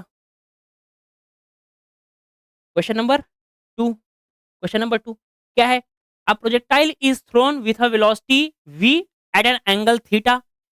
एक प्रोजेक्टाइल है, उसको फेंका है v वेलोसिटी से किसी भी एक एंगल थीटा पे, ठीक है, with respect to its horizontal, ठीक है। The angle made by its velocity vector, the angle made by its velocity vector, मतलब कि कितना एंगल बनाया है उसके वेलोसिटी वेक्टर ने, मतलब कि ये हो गया उसका फाइनल वेलोसिटी। फाइनल वेलोसिटी ने कितना बनाया है एंगल, ये निकालने बोला है। Velocity vector with horizontal after time T, ये तो मैं करवा चुका हूँ ऑलरेडी। टाइम टी के बाद में वेलोसिटी वेक्टर क्या आता है, आपको मैंने करवाया। वी एफ का आंसर आपका रहेगा पहले तो एक्स आई एंड दूसरा आपका वाई जे। करवाया हुआ है ये चीज, हाँ करवाया हुआ है सर। सर वी एक्स तो आपका हमेशा यू एक्स के बराबर ही होता है, और जो वी वाई होता है, वी वाई ये आपका यू वाई माइनस जी टी के बराबर होता है। अब इसको आप लोग लिख दोगे tan अल्फा, मान लो ये एंगल अल्फा है, ठीक है, थीटा तो यहाँ दिया हुआ है alpha, tan alpha equals to क्या आएगा y बाय एक्स, मतलब कि अपोजिट अपॉन एडजेसेंट, तो opposite is you Y minus G T upon में U X. Now what is you Y, what is you Y, U Y is you sine theta and U X is U cos theta. बस कर दो put, हो गया answer. ये हो गया आपका u sine theta minus G T upon में यू कॉस थीटा, tan आ गया इस साइड तो alpha equals to tan inverse. Option number option number D. D पे जा रहा है, हाँ डी पे जा रहा है। बस यहाँ पे यू के बदले वी दिया है तो वी लिख देना, यू के बदले वी दिया हुआ है। बहुत ईजी क्वेश्चन है, कोई टफनेस नहीं है, कोई टफनेस नहीं है। क्या बेटा आपने ये लिख लिया अच्छे से?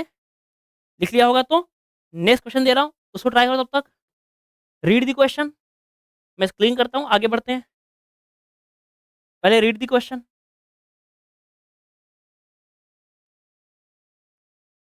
करो क्वेश्चन को रीड।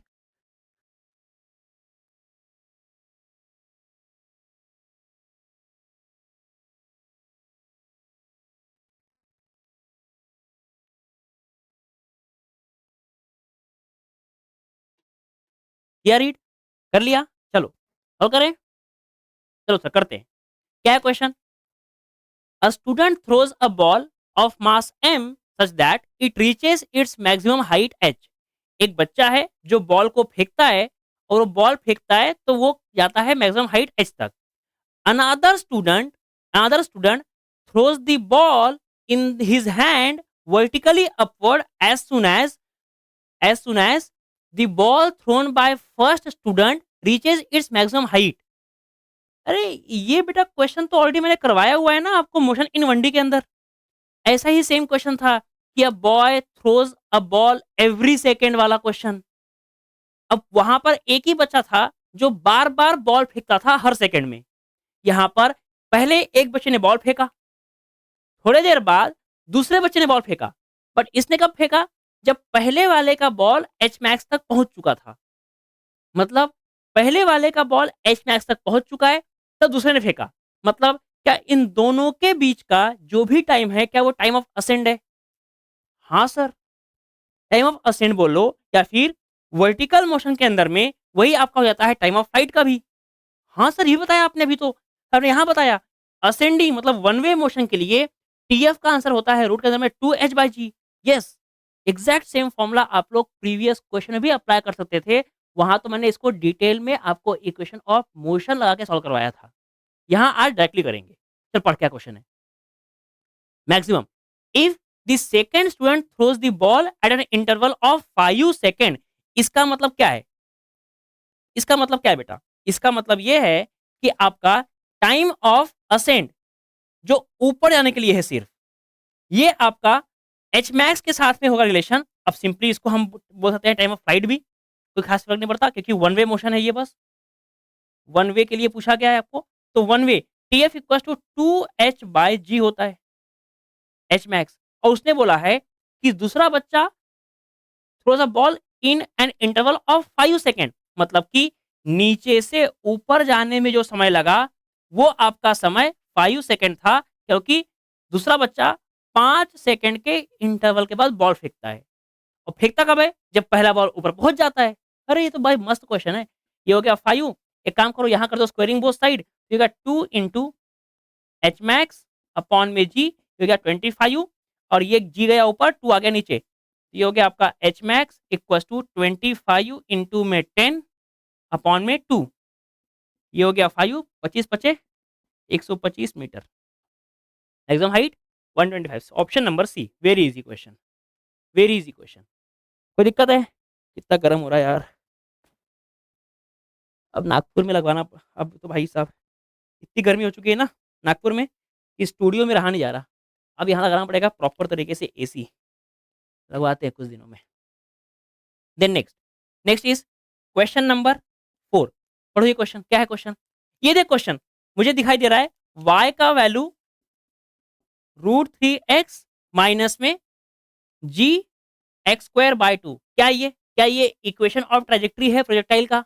हाउ? यस। बता फिर क्या क्वेश्चन पूछा हुआ है। The equation of the trajectory of a ball projected at an angle theta with the horizontal is given as. Equation of trajectory दिया हुआ है। The initial velocity of the ball is. Initial velocity मतलब कि you पूछा गया है, you निकालने बोला है। कुछ नहीं बेटा, जब भी आपको इक्वेशन ऑफ ट्रेजेक्ट्री दे तो हमेशा आपको क्या करना है? इक्वेशन ऑफ ट्रेजेक्ट्री से कंपेयर करना है। करो कंपेयर। क्या है equation? y equal to tan theta x minus 1/2 1/2, यहाँ होता है g, यहाँ हो जाएगा u square cos square theta into में एक्स स्क्वायर। चलो बता क्या है कंपैरिजन में, क्या tan के बदले √3 दिया है? हाँ दिया है। तो tan थीटा इक्वल्स टू √3। अब बता tan √3 क्या होता है? तो साइन 60 होता है √3/2, कॉस 60 होता है 1/2, tan होता है साइन बाय कॉस। 2 से 2 कैंसल, आंसर आ गया √3, मतलब कि थीटा आपका दिया है असलियत में 60 डिग्री। ठीक है, और करो कंपेयर। क्या ये g/2, ये g/2 दिख रहा है? हाँ दिख रहा है। क्या आपको एक्स स्क्वायर भी दिख रहा है? हाँ दिख रहा है। मतलब क्या नीचे की वैल्यू में कुछ नहीं, मतलब क्या 1 मल्टीप्लाई है? हाँ, मतलब कि ये वैल्यू क्या है? 1 है। तो u square cos square theta equals to 1 हो जाएगा। और थीटा क्या है? 60। ये हो गया आपका u square cos square 60 equals to 1। Cos 60 is 1/2। ये हो गया 1/2 का स्क्वायर इक्वल्स टू 1। ये हो गया 4, 4 गया इधर। क्या हो जाएगा ये? यू स्क्वायर, यही कर देता हूँ ना, जगह बचा लेता हूँ। क्या बन जाएगा ये क्या इधर गया तो u square equals to 4। U square equals to 4, मतलब कि यू क्या आ जाएगा? U equals to 2 metre per second. Is the initial speed. कोई ऑप्शन है? Option number D. Option number D, 2 metre per second. देखो कितना इजी क्वेश्चन था। सिर्फ प्रोजेक्टाइल मोशन से हमने क्या कर दिया, उसको रिलेट कर दिया। बेटा एक सेकंड रुकना, मैं थोड़ा सा डोर खोल लूँ, बहुत गर्म हो रहा है।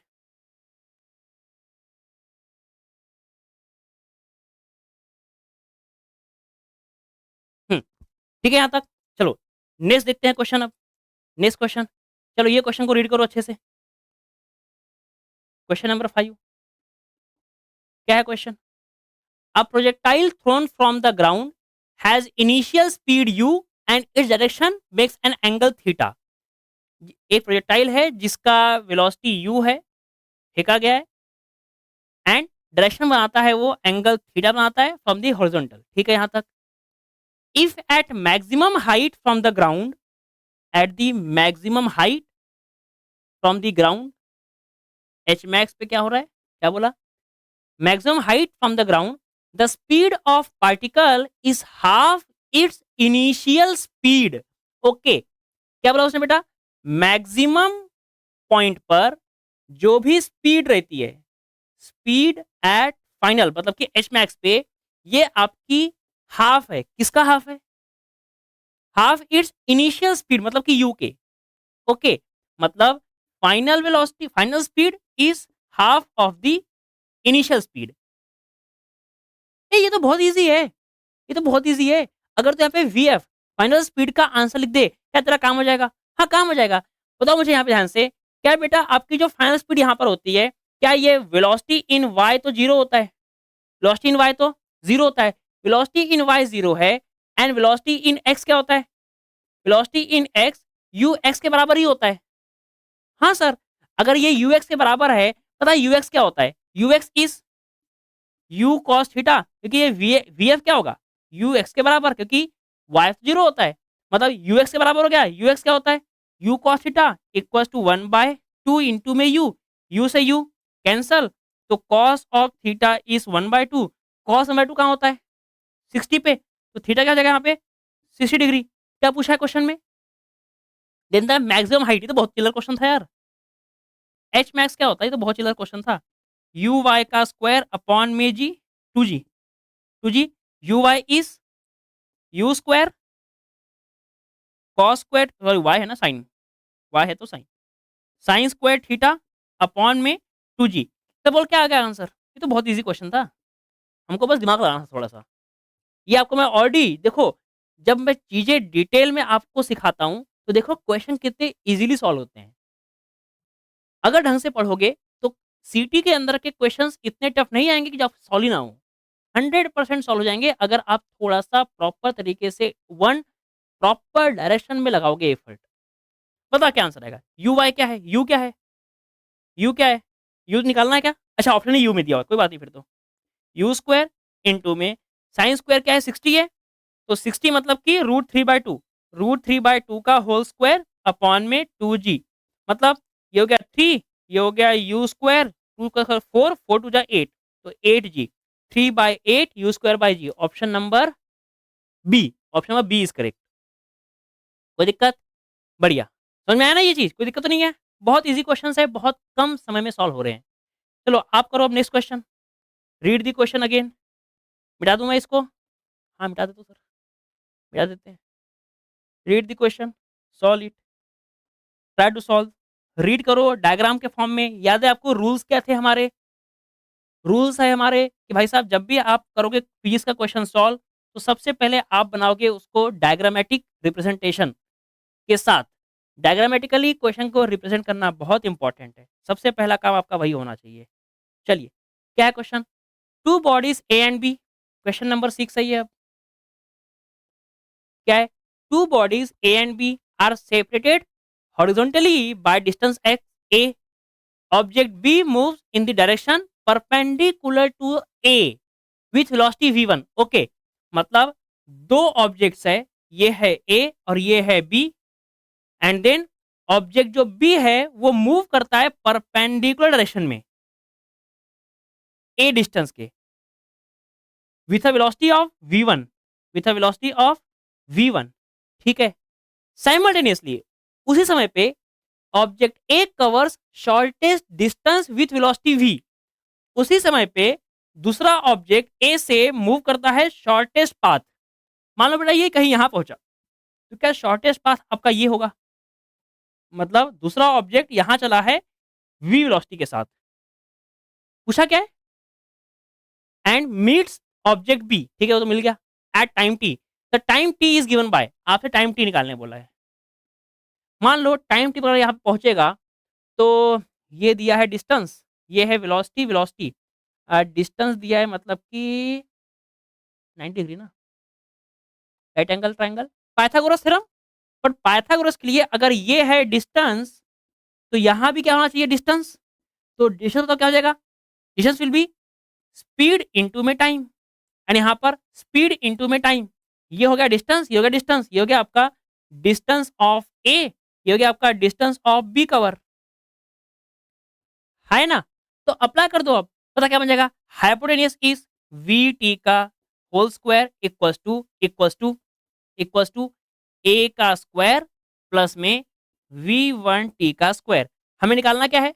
अरे वी वन टी का स्क्वायर मतलब कि V one square T one square. अब निकालना क्या है हमें? टी वन, यहाँ कर दो स्क्वायर स्क्वायर, ये क्या वी स्क्वायर टी स्क्वायर, इस साइड भेज दिया, ये क्या minus V one square T square equals to A square. यहाँ से हम क्या ले सकते हैं? टी को कॉमन ले सकते हैं, तो T square common, V square minus में वी वन स्क्वायर, ये हो गया आपका ए स्क्वायर। तो टी इक्वल्स टू, ये आ गया डिवाइड में और आ गया रूट, तो ए हो जाएगा बाहर ए, एंड रूट के अंदर वी स्क्वायर माइनस में वी वन स्क्वायर। तो यह ऑप्शन टाइम टी का A upon V square minus V one square, option number C दिख रहा है मुझे। कोई दिक्कत? ऑप्शन नंबर सी।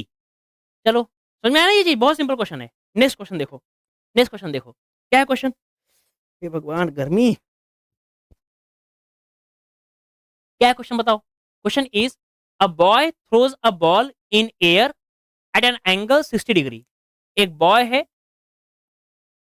जो एक बॉल को फेंकता है एयर में at an angle of 60 degree from the horizontal along a road with a speed of 10 metre per second. इसकी स्पीड है 10 मीटर पर सेकेंड, मतलब कि यू दिया हुआ है आपको 10 मीटर पर सेकेंड। ठीक है, another boy sitting in a near by moving car.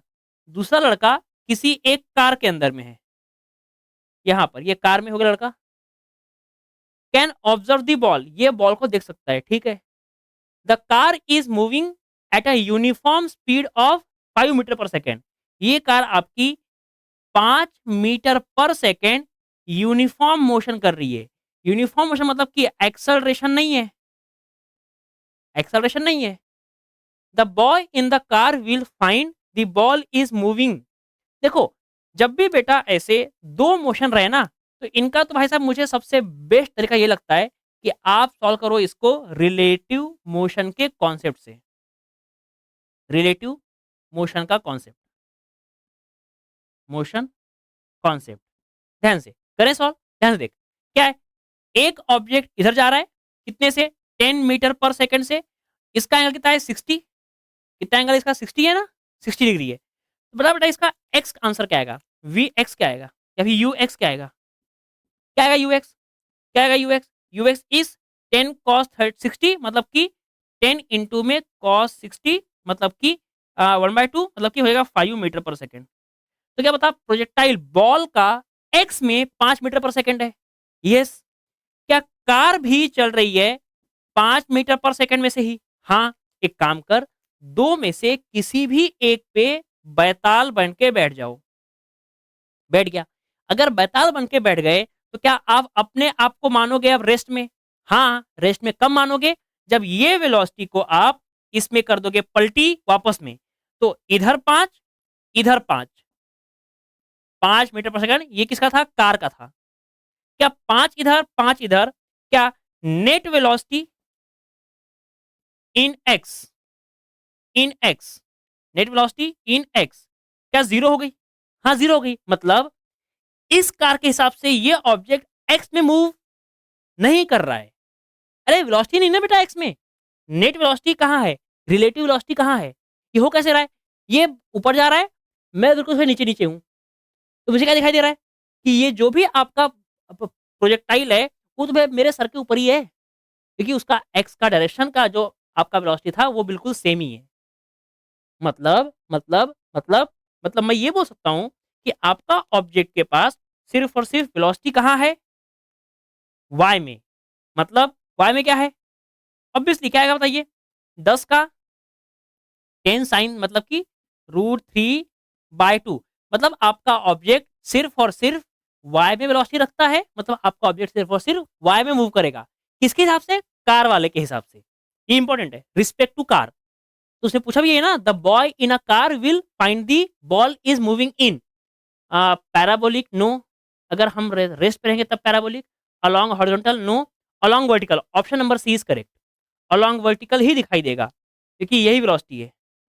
Net velocity in X zero है, किसके हिसाब से, velocity of ball with respect to car, with respect to car is zero. Easy question. अगर आपको relative motion को अच्छे से समझना है तो जाकर के आप पार्ट 3 देखिए मोशन इन 1D का, मैं उसको आई बटन पे आपको पिन भी कर दूंगा अच्छे से, ठीक है, जाके देख लेना उसको। नाउ सीधा नेक्स्ट क्वेश्चन, नेक्स्ट क्वेश्चन क्या है, next question, for a projectile ratio of maximum height reached to the square of time of flight, मतलब कि क्या है, ratio of maximum height H max, maximum height मतलब कि एच मैक्स, और time of flight का स्क्वायर, इन दोनों का रेशियो क्या है। ये तो बहुत सिंपल है, डायरेक्ट फॉर्मूला बेस्ड। क्या आप मुझे बताओगे आंसर, अरे छोड़ो यार मैं खुद ही कर देता हूँ। बता क्या था तुम्हारा, time of flight in terms of H max क्या है, 8 एच मैक्स अपॉन में जी, स्क्वायरिंग बोथ साइड। तो टी एफ का square equals to 8 H max upon में जी मतलब कि 10, टी एफ नीचे 10 ऊपर, तो 10 अपॉन में 8 H max bye T F का स्क्वायर, ये हो गया 5, ये हो गया आपका 4, ये आंसर आ गया 5/4। कौन सा ऑप्शन है, 5/4 ए, ऑप्शन नंबर ए। बहुत simple question, easy easy peasy, बहुत सिंपल। नेक्स्ट क्वेश्चन देखो, नेक्स्ट क्वेश्चन क्या है, a particle P is projected with velocity v1 at an angle of 30 with the horizontal, ठीक है।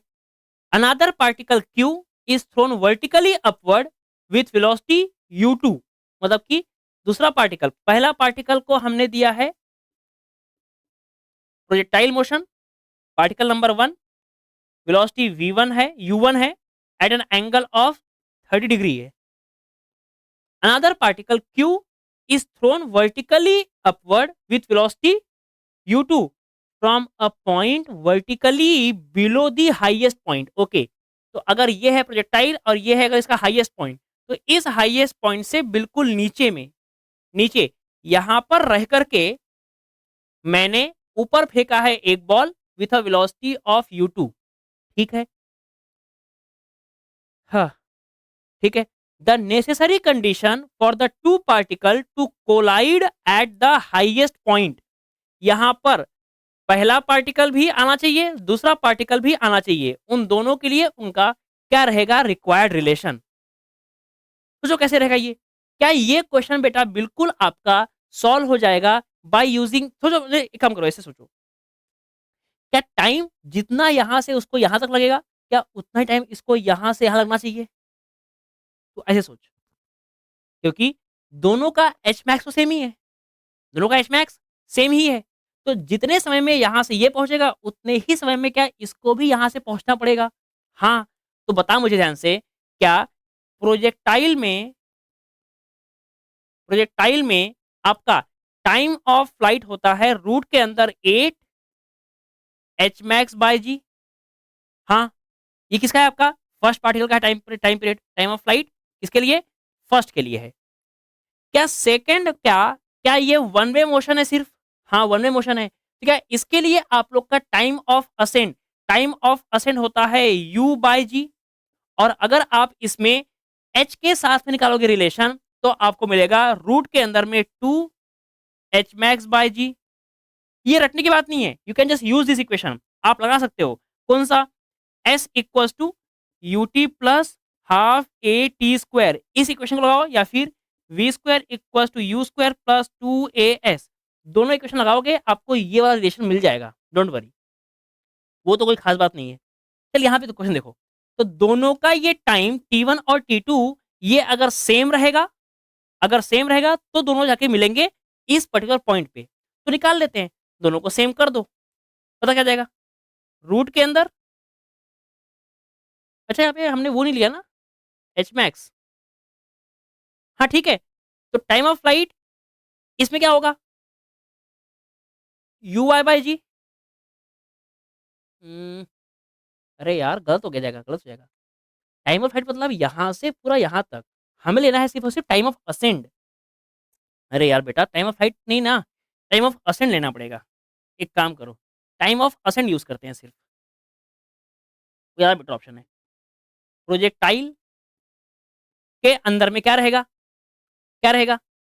टाइम ऑफ असेंड, मतलब कि time for the first is you Y by G, and आपका vertical के अंदर में, वर्टिकल मोशन में क्या रहेगा? वर्टिकल मोशन में क्या रहेगा? Time of second will be U by G. Now tell me, क्या दोनों टाइम सेम होने चाहिए? टाइम ऑफ असेंड इसका, टाइम ऑफ असेंड इसका, दोनों का सेम होना चाहिए। पता क्या आएगा?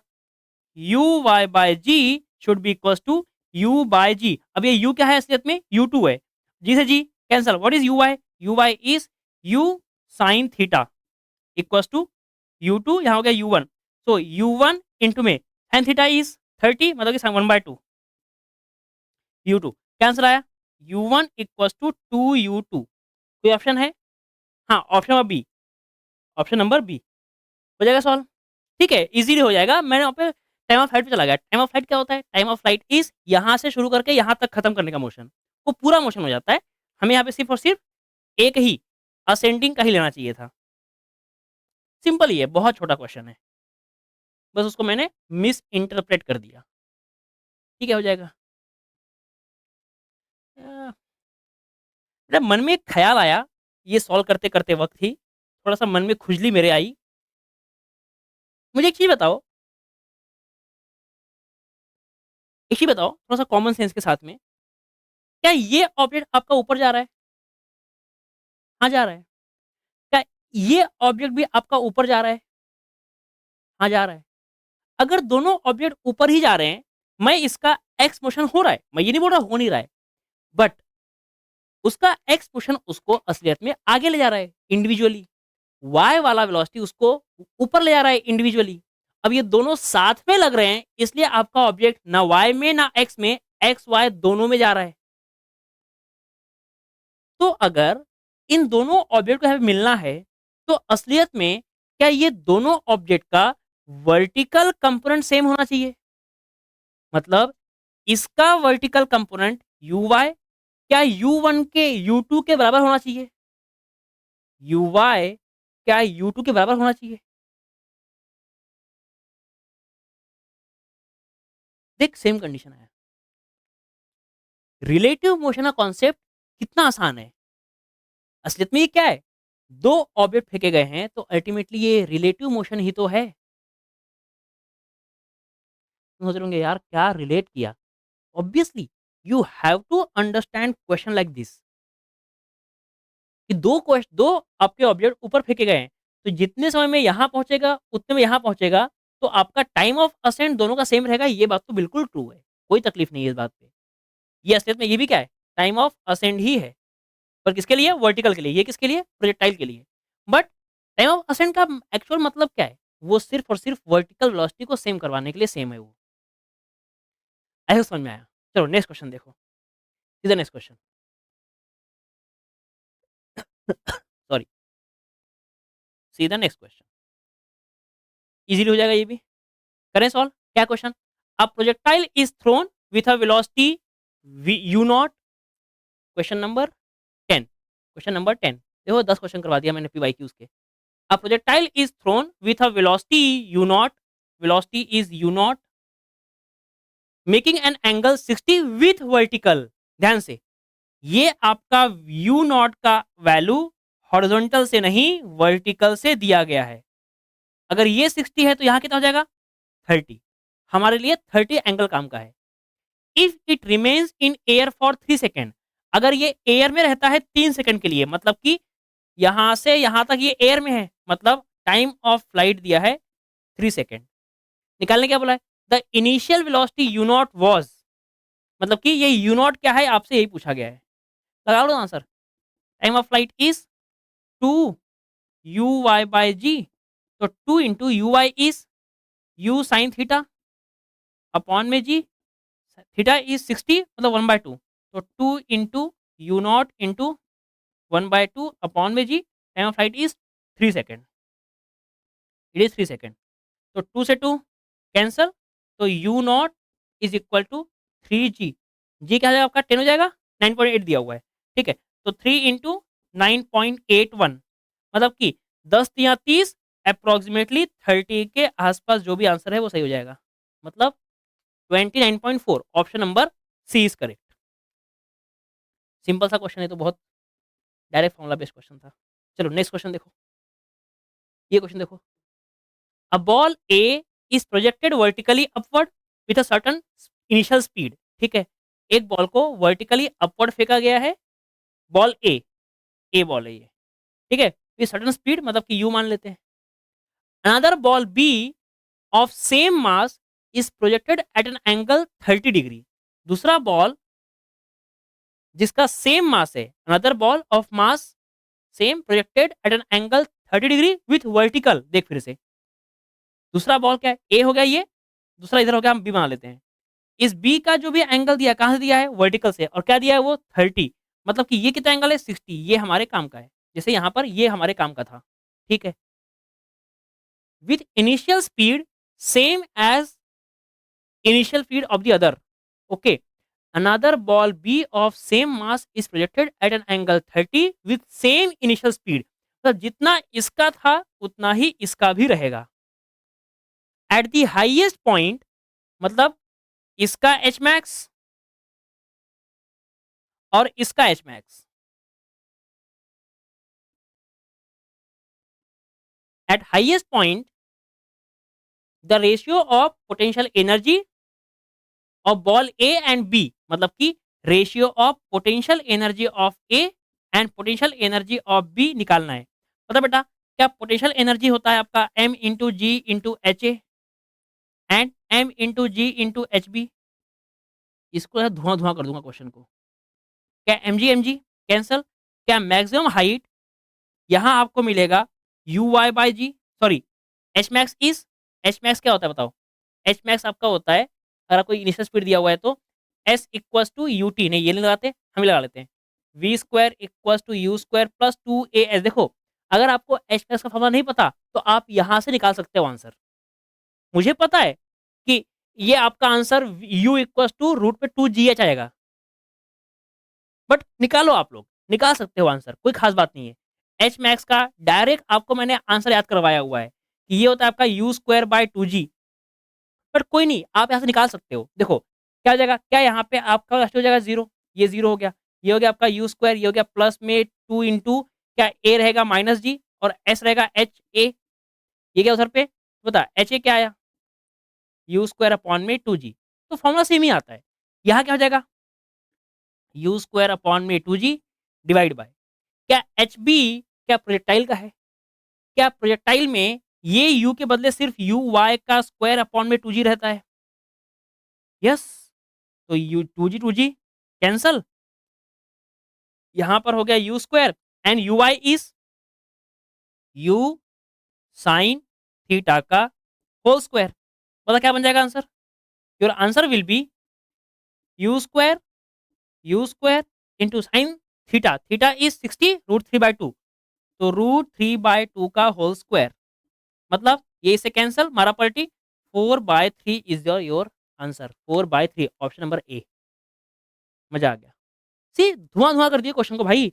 पोटेंशियल एनर्जी का रेशियो बोला था, पोटेंशियल एनर्जी का रेशियो ले लिया, जो कॉमन था वो कट गया, उसने सेम मास बोला हुआ है पहले से ही, इजीली आपका आंसर आ गया। सही है। चलो, ये हो गया आपका question. Now next topic will be circular motion. तो मोशन इन अ प्लेन का नेक्स्ट पार्ट है आपका सर्कुलर मोशन का। बढ़े आगे? लिख लिया इसको आपने, समझ लिया, कोई दिक्कत तो नहीं है? बेटा अगर कोई दिक्कत नहीं है तो आप बताइए कमेंट में कि सर हमें समझ में आ रहा है जो आप पढ़ा रहे हैं, एंड ये सारे लेक्चर्स हमारे लिए यूजफुल भी है, हम इनको प्रॉपर्ली रेगुलरली फॉलो कर रहे हैं और देख रहे हैं, क्योंकि रेगुलर फॉलो करना बहुत इंपॉर्टेंट है, रेगुलर तरीके से टॉपिक बाय टॉपिक को कवर करना बहुत इंपॉर्टेंट है। ये नहीं कि आज पढ़ लिया कल छोड़ दिया, कल पढ़ लिया पढ़ छोड़ दिया, ऐसे नहीं करना है। सही तरीके से आपको अच्छे से टॉपिक बाय टॉपिक कवर करते चलना है, क्योंकि जब आपका लास्ट डे आएगा सीटी के एग्जाम के पहले, तब तक आप प्रीवियस ईयर क्वेश्चन की प्रैक्टिस करके कॉन्फिडेंट हो जाना चाहिए। चलो देखो आगे ध्यान से, इसे क्लीन करते हैं और आगे बढ़ते हैं, बहुत इंपॉर्टेंट है। आगे बढ़ते हैं, थोड़ा सा डिस्कशन करेंगे सर्कुलर मोशन के बारे में और फिर आगे बढ़ जाएंगे। ठीक है, चलिए। तो put a heading circular motion, put a heading circular motion. ध्यान से देखते हैं, चलो।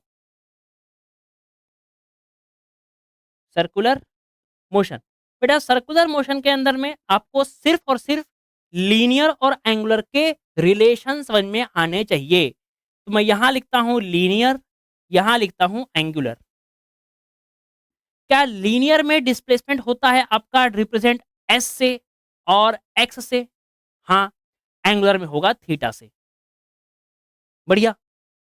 थीटा क्या होता है सर? थीटा होता है आपका कितना उसने एंगल टर्न किया है, एंगल टर्न्ड, मतलब कि कितना उसने एंगल कवर किया है। अगर उसने 1 राउंड किया तो 2 पाई, 2 राउंड किया तो 4 पाई, 3 राउंड किया तो 6 पाई, 4 राउंड किया तो 8 पाई। ये आपका होते जाएगा डिस्प्लेसमेंट। तो जिस तरीके से आपका एंगल कवर होते जाएगा, उसी हिसाब से आपका डिस्प्लेसमेंट, एंगुलर डिस्प्लेसमेंट भी कवर होता जाएगा। ये थीटा की वैल्यूज रहेगी अलग अलग। देन देन होता है आपका वेलोसिटी लीनियर में, तो एंगुलर वेलोसिटी आपका हो जाएगा किसमें? एंगुलर में।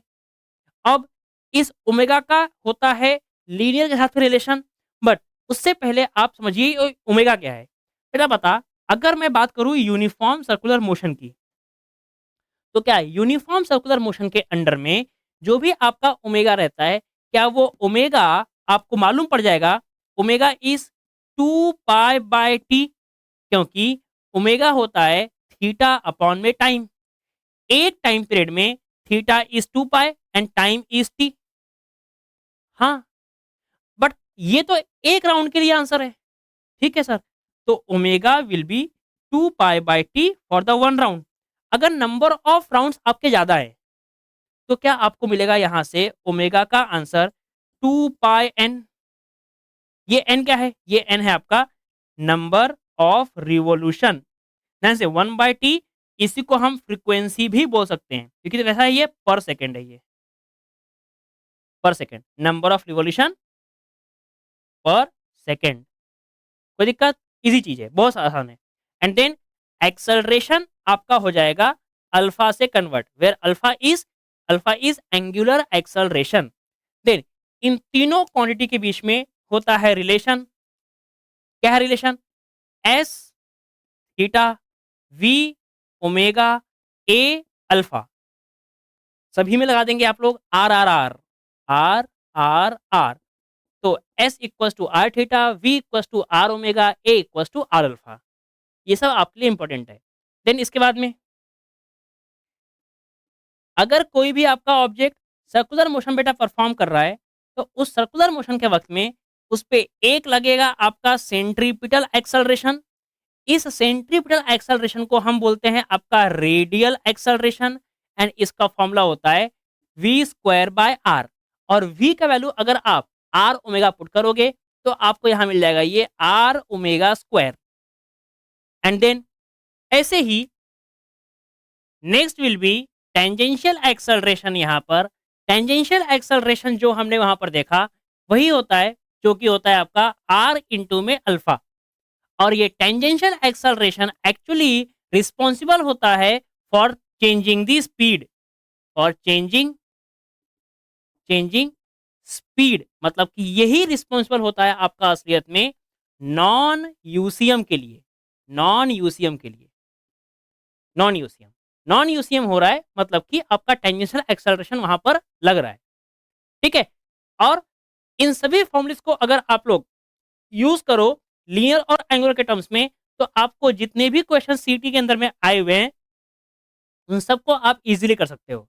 तो अगर आप इक्वेशन ऑफ मोशंस देखना चाहो एंगुलर में, तो वो आपको मिलेगा सबसे पहला ओमेगा फाइनल का square equals to omega initial का स्क्वायर प्लस हरी पहले यहां से omega f equals to omega initial plus alpha into t v equals to u plus a t से क्या relate v square equals to you square plus two a के बदले alpha और यहाँ पे एस के बदले थीटा, ये हो गया two alpha theta. And then last आपका थीटा इक्वल्स टू जैसे क्या होता है एस इक्वल्स टू यूटी के बदले omega initial time plus half A T square, तो हाफ अल्फा टी का स्क्वायर। ये हो गए आपके एंगुलर के टर्म्स में पूरे के पूरे रिलेशन। ठीक है। और अब आप चलो सॉल्व करो क्वेश्चंस। इजी इजी क्वेश्चन है, फटाफट इन्हें करके खत्म कर देते हैं। ठीक है। पहले ये लिख लो, इसे मैं क्लिंग कर दूंगा।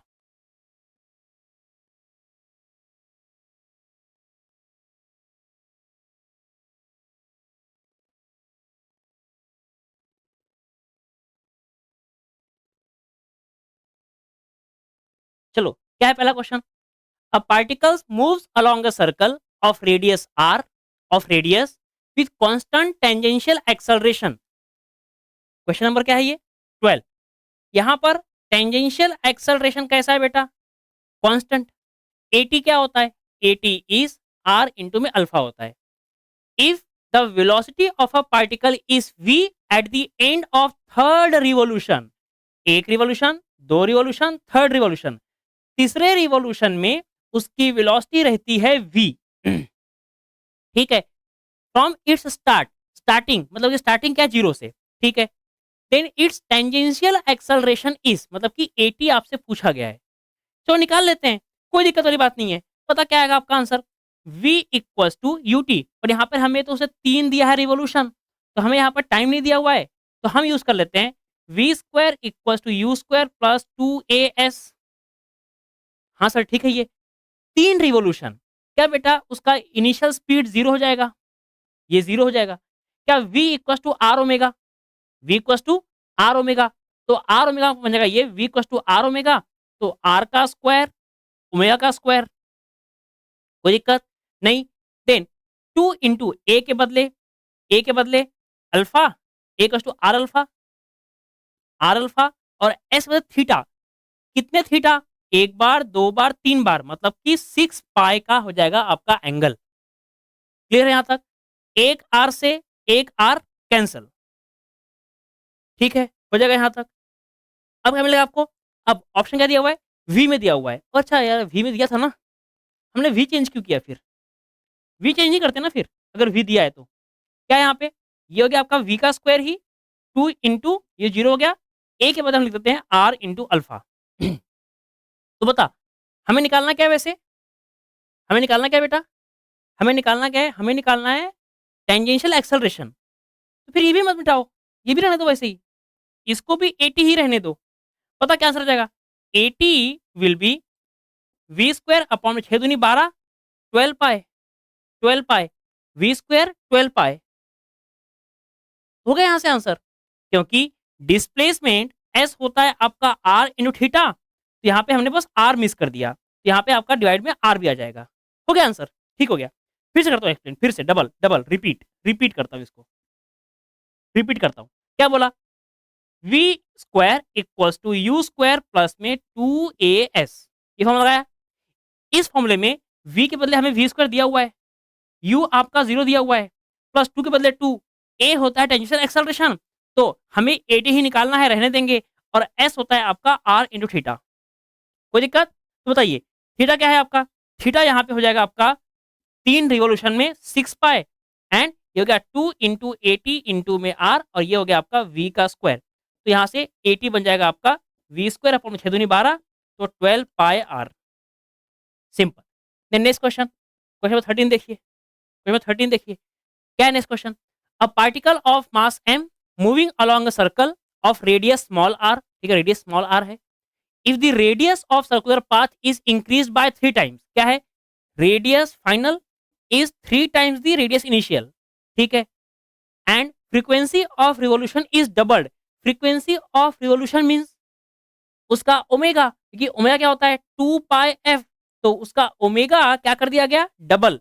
तो omega is final is double the omega initial, ये बोल सकते हैं हम लोग, ठीक है। Then double, then change in kinetic energy, ये तो सिंपल है। चेंज इन काइनेटिक एनर्जी क्या होता है बताओ?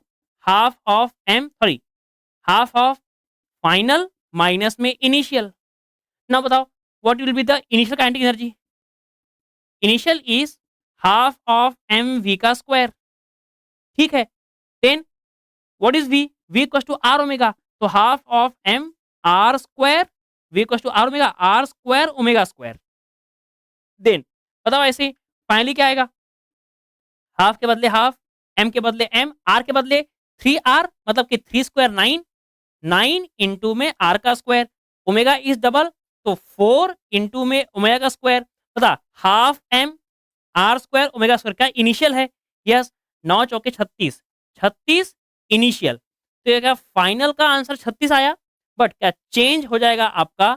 Change will be 36 minus 1, 35 initial energy. Simple question, बहुत इजी सॉल्व हो गया, बहुत इजी है। नेक्स्ट देख लो, और नेक्स्ट एक और देखो क्वेश्चन, ऐसा ही क्वेश्चन है 13, क्वेश्चन नंबर 14, क्वेश्चन नंबर 14, पता क्या है question? A question is a particle starting from rest moves along the circumference of a circle of radius small R, ठीक है, with angular acceleration alpha, A नहीं होना चाहिए, अल्फा होना चाहिए, एंगुलर एक्सेलरेशन अल्फा होता है, angular, the magnitude of average velocity in time T. बेटा याद कर, मैंने तुम्हें सिखाया था एवरेज वेलोसिटी क्या होती है। एवरेज वेलोसिटी एक तो हम दे सकते हैं delta x by delta T से, बट टाइम दिया है क्या आपको? नहीं दिया है। टाइम नहीं दिया है तो फिर हम ये फॉर्मूला यूज नहीं कर सकते, तो हम यूज करेंगे एवरेज वेलोसिटी का ये वाला, कि इनिशियल प्लस फाइनल अपॉन में 2, जानते हो आप लोग, होता है एवरेज का फॉर्मूला, 2 क्वांटिटी अपॉन में 2 है ना। उसने रेस्ट से स्टार्ट किया तो ये हो गया 0, एंड फाइनल हमें निकालना पड़ेगा, यहाँ पे 2 हो जाएगा। बताइए आगे बढ़िए क्या बोला है? Magnitude of average velocity in time t, it completes a small angular displacement theta, मतलब small angular displacement theta cover करने में उसने कितनी उसकी वेलोसिटी हुई, फाइनली आपको ये निकालना है वी एफ।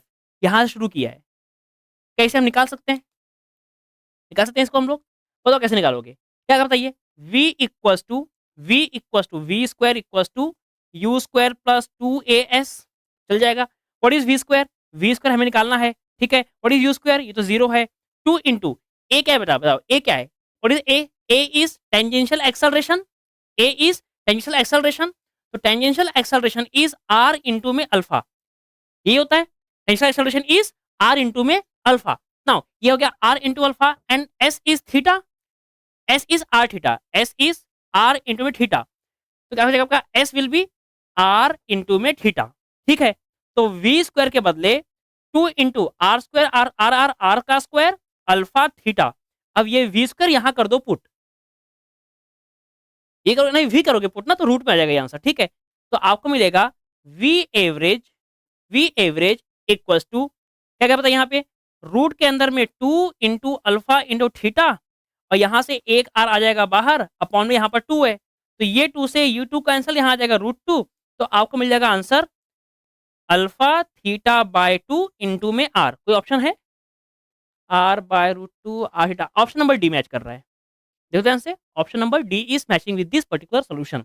समझ में आया कि ये एवरेज कैसे निकालते हैं? एवरेज इनिशियल फाइनल अपॉन में 2, दो क्वांटिटी अपॉन में 2। हमें इनिशियल 0 बोला है, स्टार्टिंग फ्रॉम द रेस्ट बोला हुआ है, तो वीएफ हमने निकाल लिया। वीएफ क्या होता है? V equal V square. बस यहाँ पर लीनियर का एंगुलर से क्या होता है रिलेशन, आपको मैंने बताया है आर आर आर। वहां से आपका आंसर आ जाएगा। क्लियर है बात? चलो, एक ये लास्ट क्वेश्चन है मेरे हिसाब से अब तो। हाँ, लास्ट क्वेश्चन है। चलो देखो फटाक से, let's do the last question. क्या है लास्ट क्वेश्चन? अब पढ़ो। हाँ, पढ़िए क्वेश्चन। क्या है question? A body performing uniform circular motion of radius R has frequency N. मतलब कि रेडियस आर है और फ्रीक्वेंसी उसका एन है। क्वेश्चन में 15 है। 15 क्वेश्चन पीवाईक्यू से करवा दिया। R has and frequency n है। फ्रीक्वेंसी एन मतलब कि बेटा ये आपका omega, omega is 2 pi n, 2 pi by t, 1 by t is n. It's centripetal acceleration per unit radius. Centripetal acceleration per unit radius. What is centripetal acceleration? पता क्या होता है? ये होता है आपका v equal to are omega. R omega का square upon में आर, आर से R cancel, omega is 2 pi का होल स्क्वायर इनटू में एन स्क्वायर। उसने बोला है centripetal acceleration per unit radius is proportional to n का पावर एक्स। देखो एक्स के बदले क्या आया? 2 आया, तो एक्स का आंसर 2 हो गया। बहुत सिंपल क्वेश्चन। ठीक है, चलिए, तो ये हो गए आपके सभी के सभी सर्कुलर मोशन के भी बेसिक क्वेश्चंस। हमने इसके पहले प्रोटैल मोशन के भी सभी क्वेश्चन खत्म कर लिए। तो ये हो गया आपका एक ही लेक्चर के अंदर में पूरा का पूरा मोशन इन अ प्लेन समाप्त, with all the PYQs covered. Very important. तो यहाँ पर हमने सिर्फ कॉन्सेप्ट नहीं सीखा, हमने यहाँ पर कॉन्सेप्ट के साथ साथ क्वेश्चंस भी प्रैक्टिस किए।